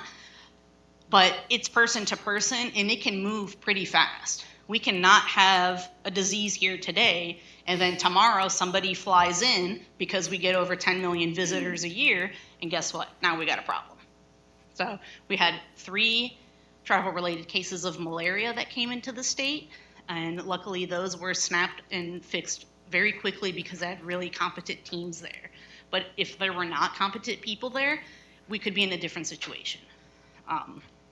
So the saying of drain the swamp actually came from mosquito control. Mm-hmm. When they came to Florida and settled, it was all swampland, as we've all heard. And so when they were trying to build things and move cities more south, they were getting eaten alive. There's tons of letters and messages from, my favorite one is a monk that came from Italy, and it was 1700s or early 1800s, he came, and the mosquitoes were so bad, and he wrote to the Pope that he would rather die than live another day here. They used to bury themselves in the sand so they could sleep at night. So it was pretty bad. So that's where Drain the Swamp came from. So it's fun. All right. So the life cycle of a mosquito, 4 different cycles. You've got your eggs, your larvae, your pupa, and an adult. Those take anywhere from 1 week to 2 weeks to go from that whole stage. And so we have to really be on top of what we do because of how fast that works. So if it starts raining, we already know we're going to have mosquitoes in 2 weeks. So our staff will start preparing and treating for the baby mosquitoes with something that we call BTI, which is a natural organic matter. You could eat it if you wanted to. I don't know why you'd want to, but you could. And it comes from dirt. So it's very interesting, and it's a nice organic way that we can use to get rid of the babies that are floating around maybe in the sewer lines and trash sitting somewhere on the side of the road, and make sure that they don't grow. All right, so the life cycle is usually 2 to 3 weeks. And for the genders, so only female mosquitoes bite. They only bite when they are getting the protein for their babies to go to the next life stage. So they're not biting us because they like how we taste. We're not like their special Friday night going out dinner. They're just after us to feed their babies, which as a mom I could get, you know. But so the female is on the right. She's got a long proboscis. It has a sheath. It has 100 little knife saws. So when she comes up, she lands, say, on your arm. She spits, which numbs the area. Then she uses these saws to cut through her arm. Then she goes around looking for any blood, smelling for it, gets the blood, leaves. By the time we think she's even there, she's gone, usually. Unless she's a little slower, and then she's just a splat on your arm. Like most genders in the world, the females are bigger. The males are smaller, but they have very big antennae. Why do we think that is? So they can hear the girls. So, just like most male species, they're looking for the girls. So male mosquitoes are sugar feeders. They are pollinators. They are busy just being in bushes. They're having sugar on flowers. They're just hanging out, waiting for a female to buzz by and see if she wants to hang out. They only mate once. So something that we do here is called SIT. Thank you. So it's a program that we have where we take these male mosquitoes and we put them essentially in a microwave for a few minutes, and it sterilizes them. Our team takes that out into areas that have a high population of mosquitoes and releases them. So for years, they worked on it because after what I told you earlier, if they're only picking one guy, that means our guys have to be the best, or else they're not going to get picked. So if we're wasting a year growing mosquitoes that don't get picked, that's a lot of money that we're wasting. Luckily, we have an awesome team, and they figured that out pretty fast, and our mosquitoes work very well when those are released. So now we have a laboratory, and we're working with a company with that. They rent out the space, and they give us the mosquitoes, and we're able to release the mosquitoes. So it's a great relationship that we've had with them. So mosquitoes kill 1 million people a year worldwide. That doesn't count the millions and millions more people that have lifelong effects of mosquito viruses. A lot of times you could get West Nile virus and just maybe not feel good for a day, have a really bad headache, like, I don't know, I just feel, and it goes away. And maybe you had West Nile. I mean, any of us could have had West Nile 10 times and not know it. But some people don't get that lucky. Some people die from it. So that is one that can affect us in Florida. That's one we really keep our eyes on. It's always like sharks and jaws. And you can see on the chart, 10 sharks a year kill people. 10 wolves. I mean, I was more surprised by the freshwater snail has a higher kill rate than sharks do. I mean, that's pretty wild. On the right side, you'll see a picture of this mosquito. So this mosquito was found by archaeologists, and it was 10 million years old. It had a blood meal when it somehow got caught in the sap, and so doctors were able to pull a test out and look at the blood meal, and that mosquito actually had malaria. So malaria has been around a very, very long time, and so I say mosquitoes are the greatest serial killers. They keep winning, and we keep losing, and we need to win, because this is a million-year-old problem. So here is just a few of the different diseases. These are kind of the bigger, more known diseases: Zika, dengue, chikungunya, malaria, yellow fever, West Nile. Another one that we watch out for in this area is called triple E, and that's Eastern equine encephalitis. That affects horses, but it can also affect humans. It's kind of rare, but it does happen. So we like to go to horse farms and let them know that we grow gambusia fish, and we can put them in the horse troughs, so when the horses come to drink water, which is what attracts the mosquitoes, they won't get eaten because the fish are busy eating the babies floating on the top. So Rick is gonna play a little snippet of a video so you could see how a mosquito feeds. I think it's like 2 minutes.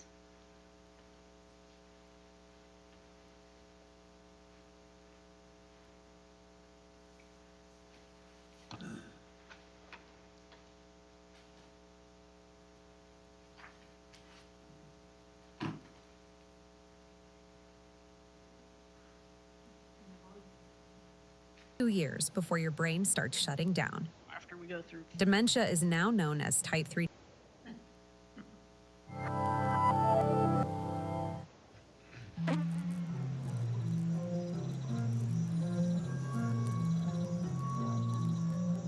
This is the deadliest animal in the world. Mosquitoes kill hundreds of thousands of people each year. The most vulnerable people, children, pregnant.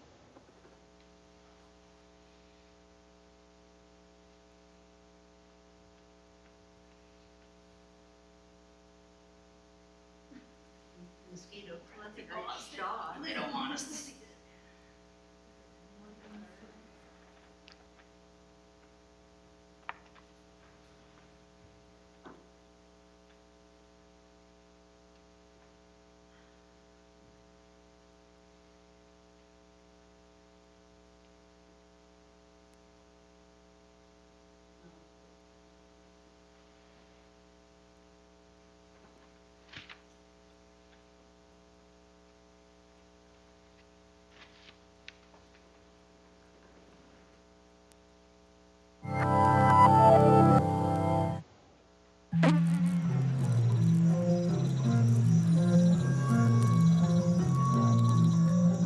This is the deadliest animal in the world.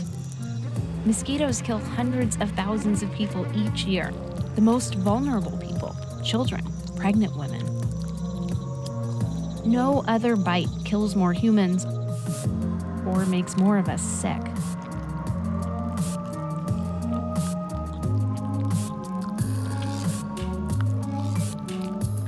So what makes a mosquito's bite so effective? For starters, they're motivated. Only females bite us. They need blood to make eggs. And a pool of water for their babies to hatch in. Even a piece of trash can hold enough.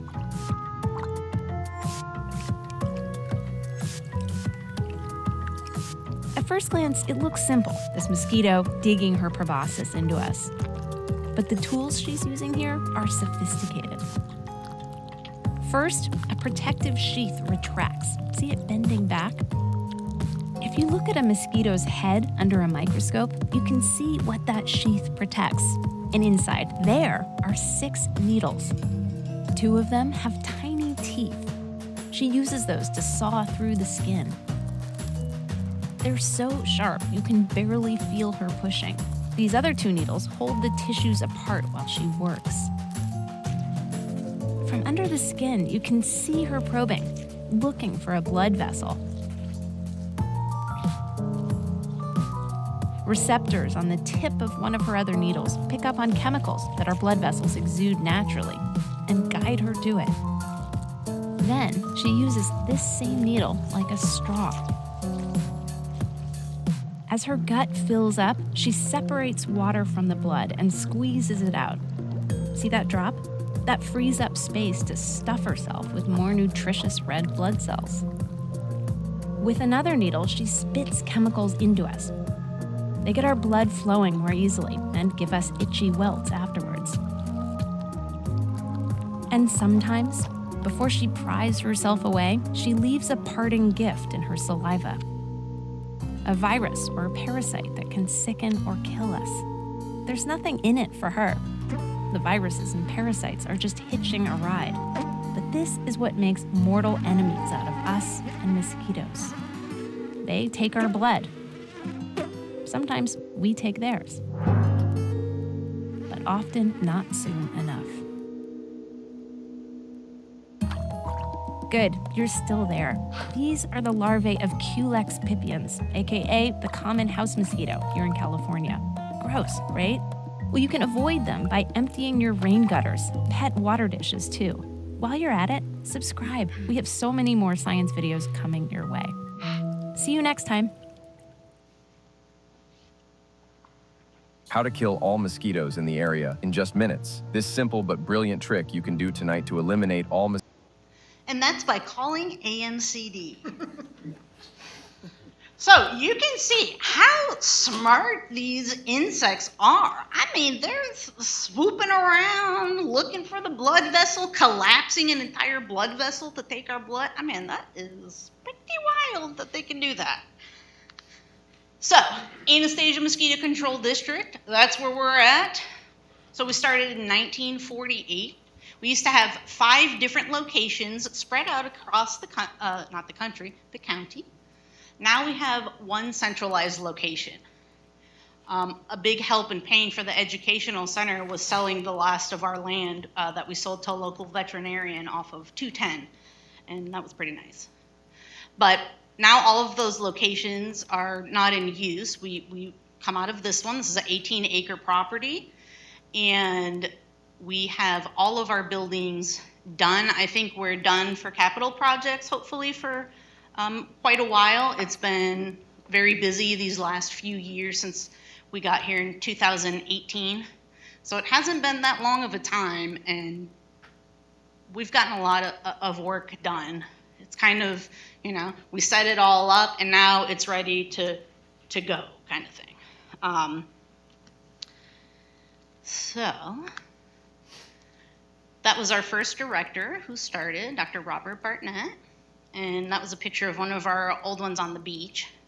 A lot of residents always tell me stories of remembering going there and putting in requests. So this was the last picture I had of a full board, so I'm glad we got to take the picture today, but it was a little bit too late. So I got elected in 2018, so my year started 2019 until 26, but I'm going to be leaving now. So these are some two former commissioners, Ms. Brandhurst and Ms. Gleason. So as commissioners, something to remember is that we all bring something different to the table. I know you got appointed, but we all got elected for a reason, and that reason was that taxpayers believed we could make the best decision. Our job is not to be the expert in these roles. Our job is to listen to the experts and then pick the best choice for residents. So it's just something important to always remember. And you got appointed because you were the best qualified. So you're also very qualified to be here. So don't think that you're not. So we cover all 822 square miles because we don't only treat the land, we're also treating the water. One of the neatest things is our surveillance team has a helicopter, and we go over the Guano Reserve, and they have a little Mission Impossible harness that they put on, and they jump out of the helicopter and scoop the water from the helicopter above the water to see if there's mosquitoes in it, because there's not an easy way for us to get back there. So we use airboats, we use 4x4s, we use anything we can to get to the area to treat it to protect the residents. And, you know, we are public servants. Our number one job is to protect the public. And that means the people that live here, the people that visit here, the people that are just driving through and stopping at a gas station. It's everyone. We don't care if they own a home. We don't care if they don't pay taxes. If they are in this county, we care about them and their health. And so we have to make sure that this place is always remembering that, and that we have enough support to protect everyone. As our job as commissioners is to hire 3 people. 1 is the lawyer, 1 is the auditor, and 1 is the director. We're not here to interfere with day-to-day operation activities. It's not our job to hire certain things. It is our job to allocate the money for those and to decide if we need those jobs, or maybe if we think the description's good, etc. But those are the 3 people that we are in charge of here. So this is taken off the website. We talked about it a little bit earlier in our policy meeting, because we want to write up a new ethics code for commissioners and employees to have. And these are really, you know, our vision, our ethics. We kind of make it, we want to make it a little bit more detailed, but to protect all people from the nuisance of mosquitoes and mosquito-borne disease in St. Johns County. That's our number 1 task. So how do we take care of all the people? Well, firstly, we do it with customer service. That's our technicians. These are really the most important people here, because they are the ones knocking on the doors, meeting residents, running through swamps, getting chased by alligators, getting bit by snakes. They're the ones that put themselves out there to protect everyone. A lot of times they're paid way less. I would love to see the pay go up for them. But they are just really in control of what we do. And so it's important to give them all the tools they need, because you don't know whose door you're knocking on sometimes. Maybe the person put in a service request, but they might be hostile. So do our employees know how to deal with that? You know, so those are the kinds of trainings that you could think about bringing in to help that. I believe last year we got 5,000 service requests. About 5,000 service requests. And the year before that, it was closer to like 2. So it's more mosquitoes are coming. We also have an aerial program that has finally taken off the ground. We put a lot of years into it, and it's finally all come together. We have 3 helicopters, and we have drones. We have surveillance. You know, these pilots, we had one give us an example once, and he gave each of us 2 toilet paper tubes. And he said, oh, put them on. So we put them on, and it's basically going like this. That's what they see when they're flying at night. They have to use night vision goggles. Our pilots are so highly trained, they have to have way more qualifications than other pilots do or other agricultural pilots do. They have to be able to just hover. And if you talk to someone that flies helicopters, it's pretty hard to hover in the same spot for a while. They have to fly at 300 feet off the ground in the pitch black dark. You know, it's a dangerous job. So we provide great training for them. We have a gentleman that comes once a year and gives emergency training where they're up there and he shuts off the engines and they got to figure it out. And that really came into play when we did have an incident a couple years back. And there was also almost a pretty bad helicopter crash that could have claimed some lives. And luckily to that training, he was able to correct it and not oversteer and flip the helicopter. So that training paid off very well. So just in general, we kind of follow the utilitarianism way, which is do the most good for the most people. So that's an easy way to remember it. So applied research is another awesome thing that we do. In the background of the top left picture, you can see kind of these cages. So those are screened cages. Companies hire us to do product testing. So now we are a GLP lab, which is a good labs practice. And a company can get our certification on their product, which is like buying coffee that says like kosher or fair trade or something like that. It gives your product a higher elevation. So there's lots of large companies. A lot of times the companies are confidential, but those cages, I think before we built the third cage, before we even started building, there was a year wait for that cage. That's how busy we are for that.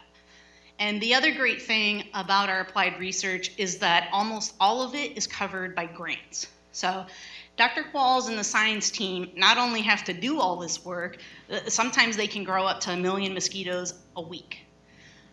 They have to be able to pay for all that stuff, so they file for grants of different organizations, and last year they had 1.4 million in grants. So it's a really amazing benefit that the county gets because taxpayers don't have to pay for it. I mean, I guess they do in the end because it comes from federal money. But. So the testing, that's kind of what I was talking about. We also have the greenhouse, which is the bottom left picture. So that is climate controlled. It's air controlled. We can make it as moist as the companies want or as hot or anything these companies want to test, our team's able to do it. And this test is not only just a couple hours, this is a 24/7 operation. So Dr. Qualls and the team have to really be in sync with everything, not on their schedule, on the mosquito schedule. So it's a lot of work, and we're very thankful for all of that. So trapping is an excellent thing that we do here. Every Monday, 40-ish traps are put out by the staff.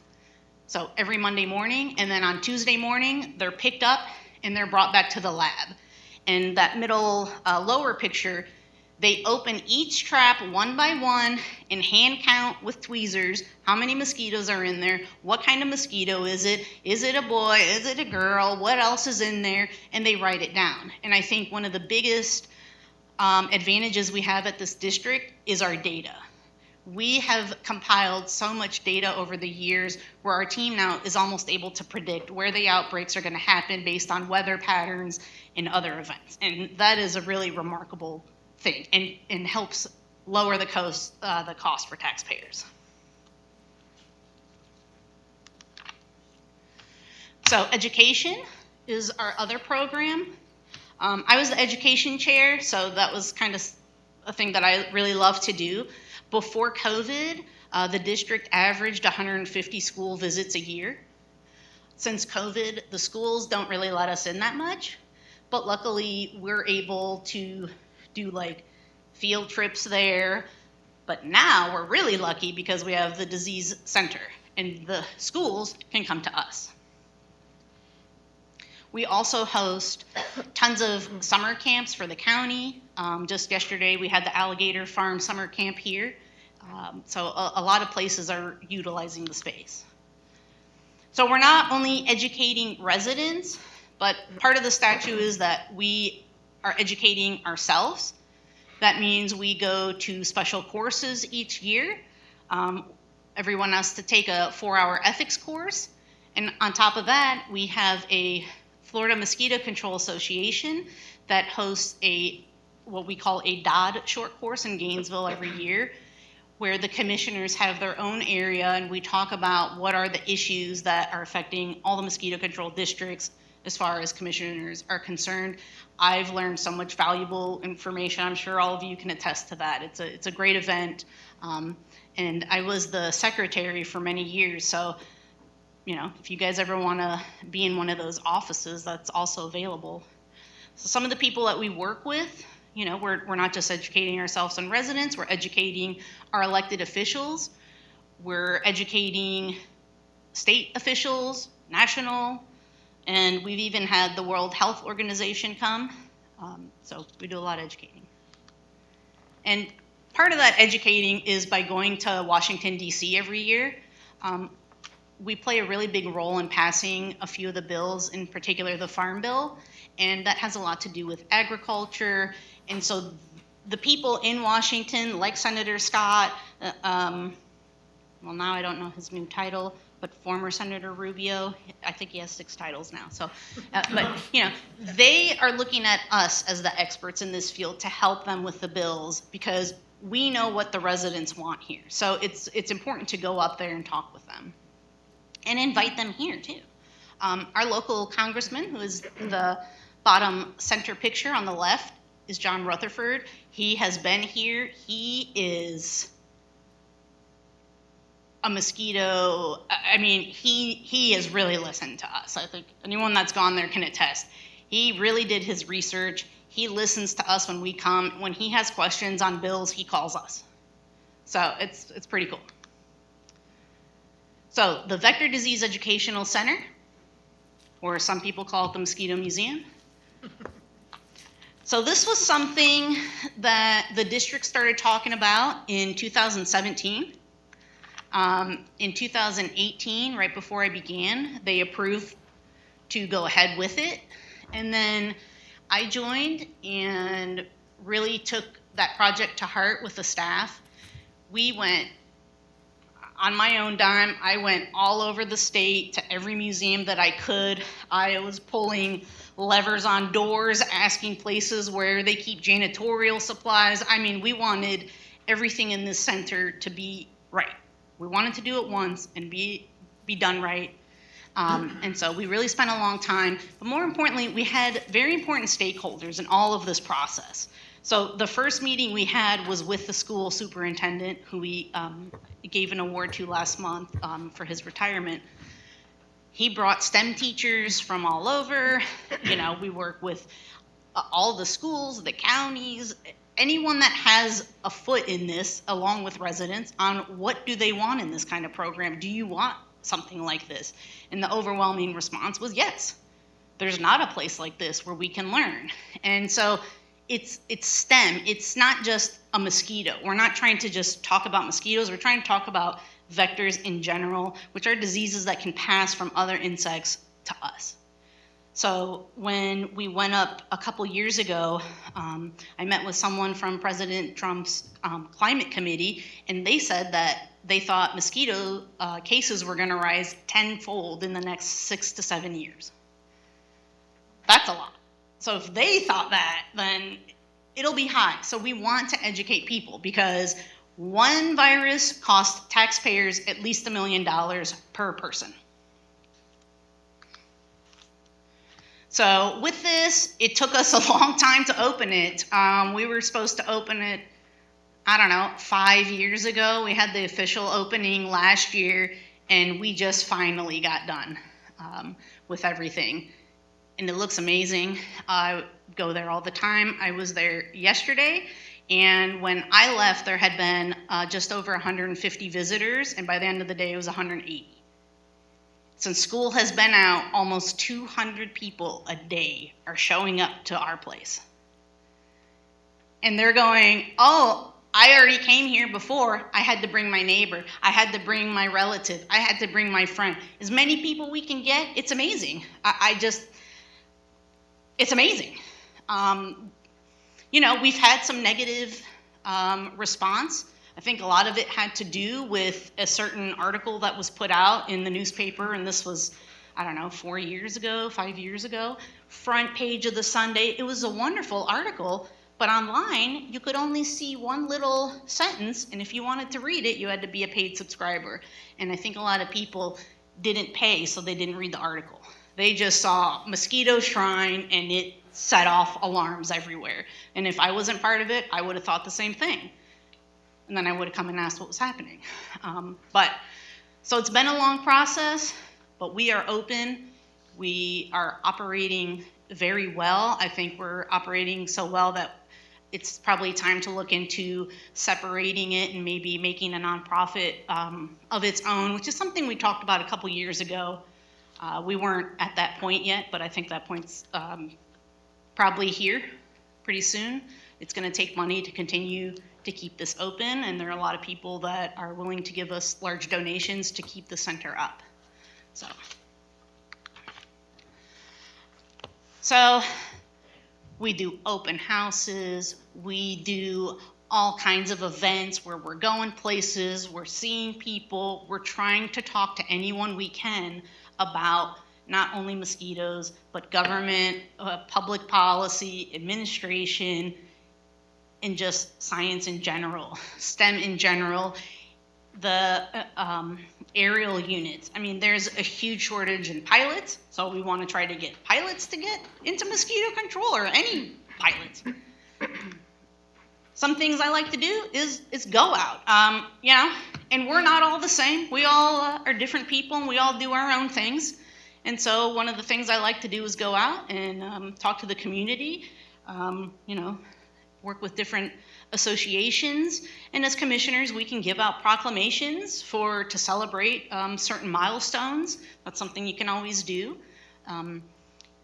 During COVID, since we are partners with the Department of Health, they gave me the opportunity to give out masks, and I hand delivered over 22,000 masks to residents all across this country or county. I decided that I was going to take a bigger role in education. I didn't have a college degree. People knew that when I was elected, and I promised them that I would do as much as I could to educate myself and them. So I graduated college.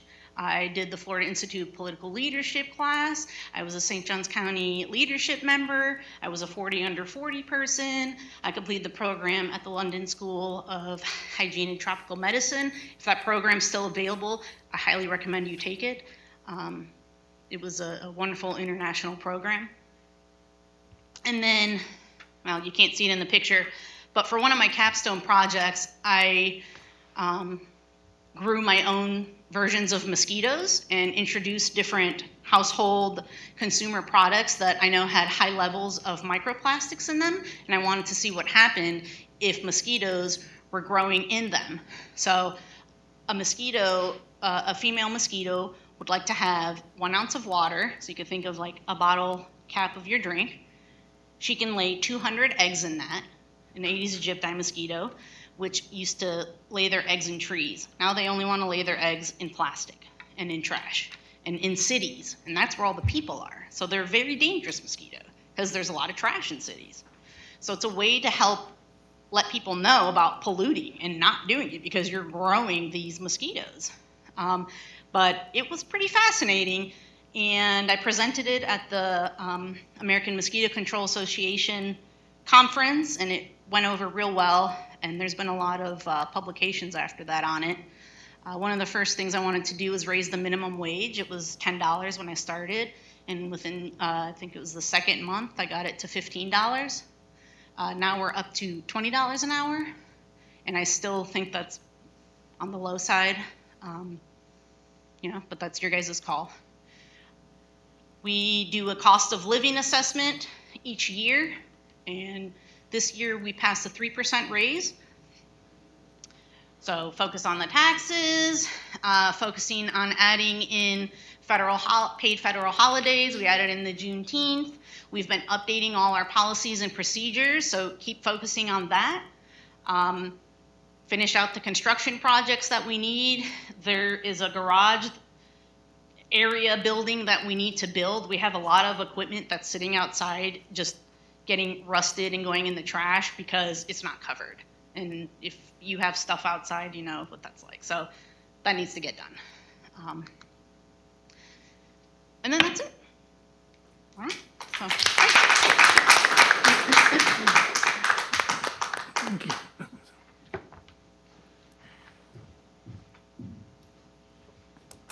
I was waiting for the kill music, sorry. Okay. All right, so, our next new business number 3 is that I am resigning. My husband got a wonderful promotion and I'm moving out of state. So that means I will no longer be the chairperson. So we need to do a a vote and get a new chairperson. And our old vice chair was Commissioner Gleason, but she's gone as well. So we need a vice chair as well. So I thought now would be a great time that we could do a new role. So is there anyone that just is dying to be anything in particular out of the gate? Okay. So next, we need to think about who wants to be the chair. The only person that cannot be the chair is Mr. Burton. After 1 year, then you can be. But you could be something else if you Through the chair? Oh, yes. I think also Commissioner Mazzato, I it has haven't to, been a year. yeah, it hasn't Oh, been yeah, a you haven't year, right, so those are the rules. I'm the secretary, yeah. Well, but Gardner's the vice chair currently, right, so we can, but, so those two commissioners, Commissioner Burton and Commissioner Mazzato, are precluded from being the chair, so there's really only Commissioner LeBlanc and there's Commissioner Gardner, so just to be clear about that. And I'm happy to read the duties of the chairperson if that helps, or? Sure.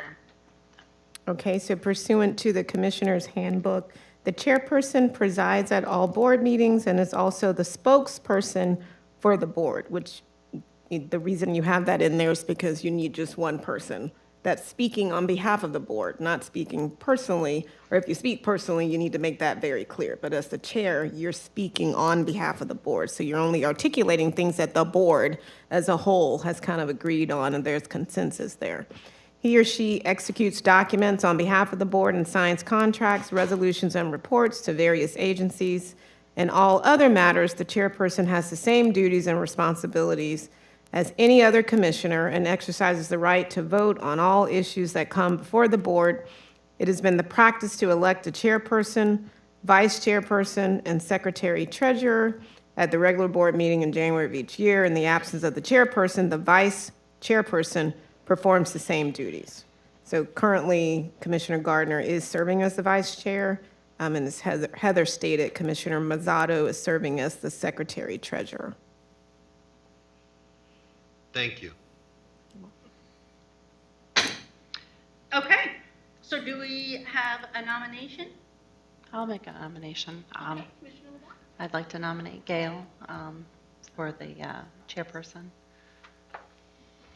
What is the practice? So there's a nomination for Ms. Gardner as the chairperson? Okay. Are we voting now on that one? Yes. Do we going down the line? How are we doing it? Well, we can, It requires a second. yeah, we just have to vote. I'll second that. So, second, okay, so all those in favor of Commissioner Gardner becoming the chair again? Aye. Okay. And then we'll need a vice chair because Commissioner Gardner was the temporary vice chair. So now we need a new vice chair. Is there any motion off the bat? So let me ask you, is Mr. Mazzotti eligible to do vice chair? Yes, Okay. Mr. Mazzotta is available to do vice chair, and I was also going to nominate him as well for vice chair. Oh, okay. So is there any other, I'll second that. anybody else want to be vice chair? You could do it. Okay, so all those in favor? Aye. Okay, and now Commissioner Mazzotto was the secretary, and now he's moving on to vice chair. Now we need a secretary. Are there any nominations for secretary? You signed stuff. For that? You signed stuff. Yeah, Pretty much. I mean, in that role, yeah. right. Yeah, Commissioner Well, Burton's I mean, like, I'm- I want to hear I from a shouldn't say lawyer. that. I'd like to nominate our new Commissioner Burton for that position. I think he would be fantastic signing those documents. Ms. Hodges, would you like to read a description? Yeah, for well, that? no, actually, through the chair, there's not a description for the secretary treasurer, but I think as the chairperson, you're executing contracts on behalf, Dr. Shu, maybe attestations, attesting as the secretary, but nothing more than that. The staff takes minutes and things like that, so that's a pretty low-intensive officer role. I would love to do it. Okay, so we've got a nomination. All those in favor of Commissioner Burton, unless there are any other nominations? Okay, well, welcome. Okay, and now I will hand the gavel to the new chair. Thank you. Really listening, but All I'll do right. that afterwards. And I will present to Commissioner Becker. Thank you for, no one will miss you more than I. You did a great job from day one. Thank you very much. This This is stunning.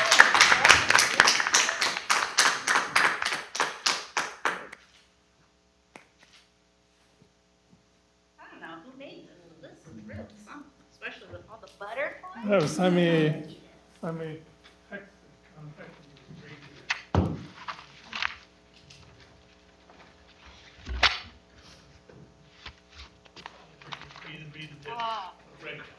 Okay. This is Trish Becker, in recognition of your hard work, dedication, and commitment to the board, employees, and mission and goals of AMCD in serving as commissioner and chairperson in 2019 and 2025.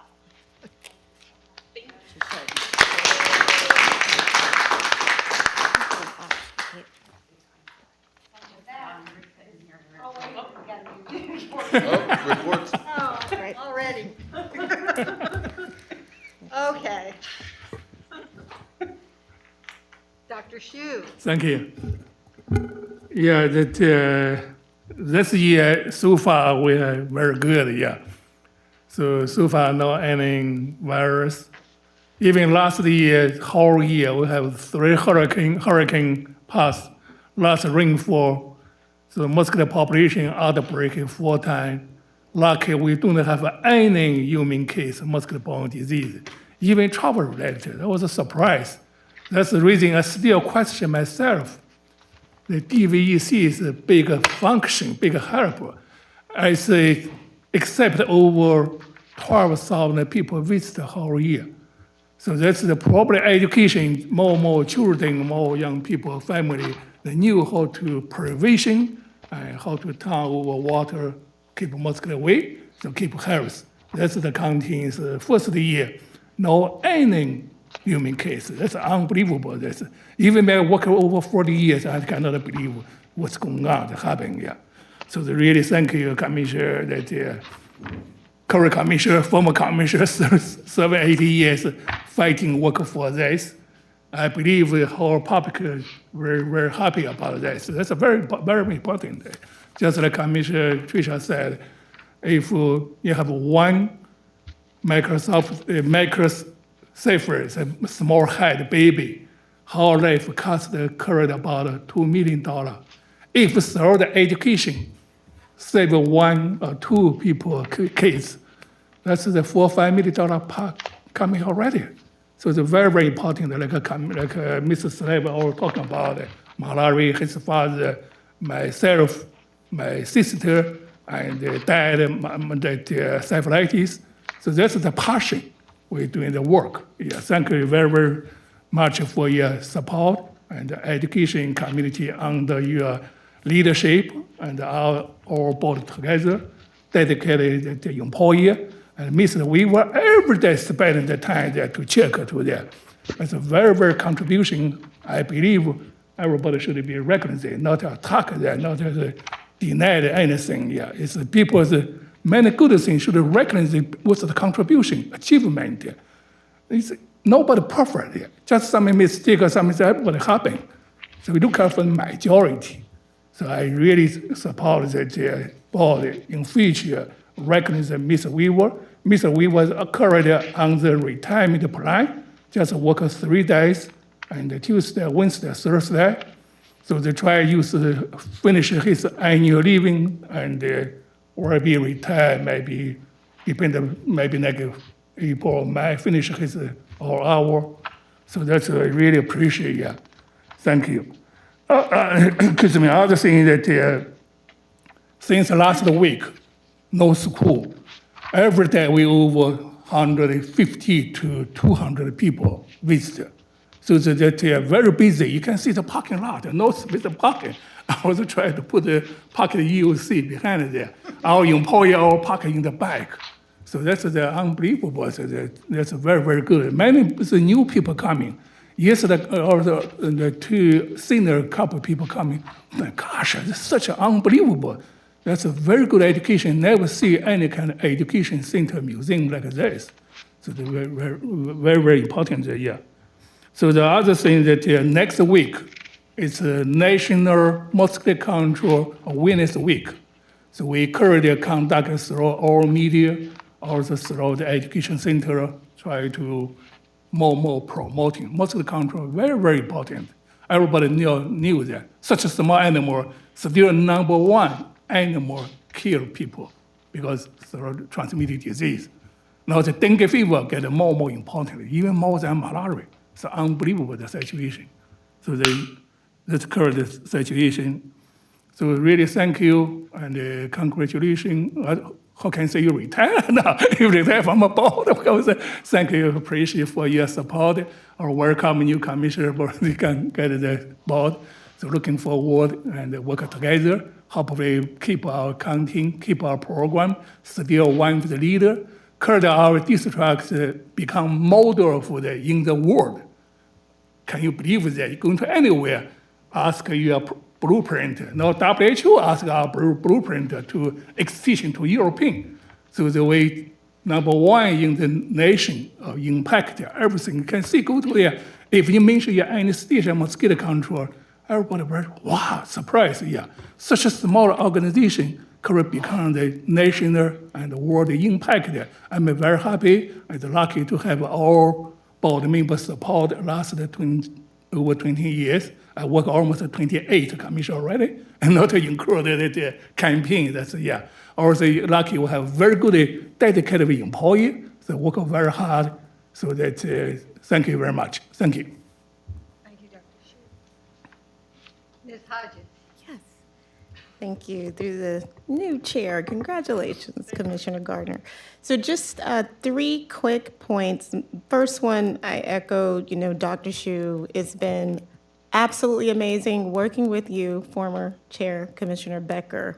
What I adore about you is your passion and your heart, and it's truly contagious. Like whenever I have a conversation with you, I would always hang up the phone thinking, go Anastasia Mosquito Control District, because you were so passionate about what you do. And it's just a wonderful thing to see that in elected officials. And I've worked with many elected officials, and your passion is just really golden. So thank you for that, and thank you for your service. And I wish you all the best, and I look forward to what is in store for you.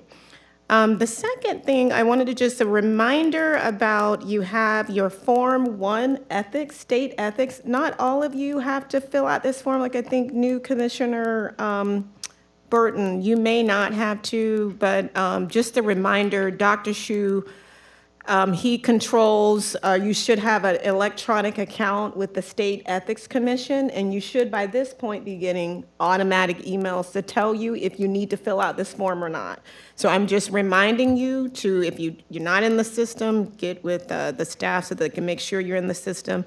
And that form is due by July 1st. If it's not turned in, then you get automatic penalties that's associated with that. So just a reminder.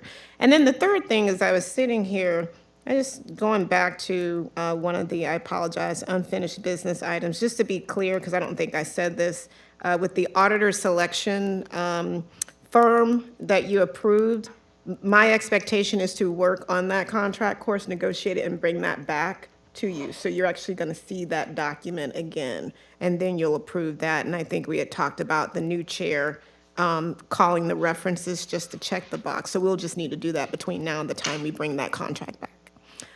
Other than that, have a great evening. That's it. Thank you. And, Commissioner LeBlanc, do you have any comments? Just want to thank all the staff for all their hard work. Commissioner Nevada? Yeah, just want to thank everybody. Thank you, Commissioner Becker, for your service. we do appreciate your energy that you bring. So we're gonna miss that. That's gonna be hard to match, so. You're gonna have to do it. Yeah, I might have to, so, all right, but hey, on behalf of anybody who doesn't have an opportunity to say thank you. All right, good luck. Thank you. Yeah. Commissioner Becker. I think I talked a lot already, and I'll keep talking, but I just, thank you to everyone. And, just remember that we're one team.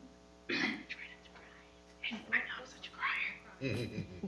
Just remember, this is not politics as in red and blue. This is people's lives. Like, people's lives are on the line. So, Yes, ma'am. don't forget that. And don't forget to listen to the experts. There's a lot of people that will talk, but people that have never worked in government, people that have never served on a board, people that don't really have an idea of what it's like to be behind the desk. So keep doing the good work. And if anyone says mosquito control doesn't matter, tell them to hold a loved one for 2 minutes. Because every 2 minutes, a child under 5 years old dies in this world. Every 2 minutes. And our team helps make that not as bad. It could be seconds. So make sure you support our team, okay? And, thank you. Presentation, I And don't know this if that is was for for you, me. our commissioner Thank you very responsible. much. All right. Thank you, everyone, and the meeting is adjourned.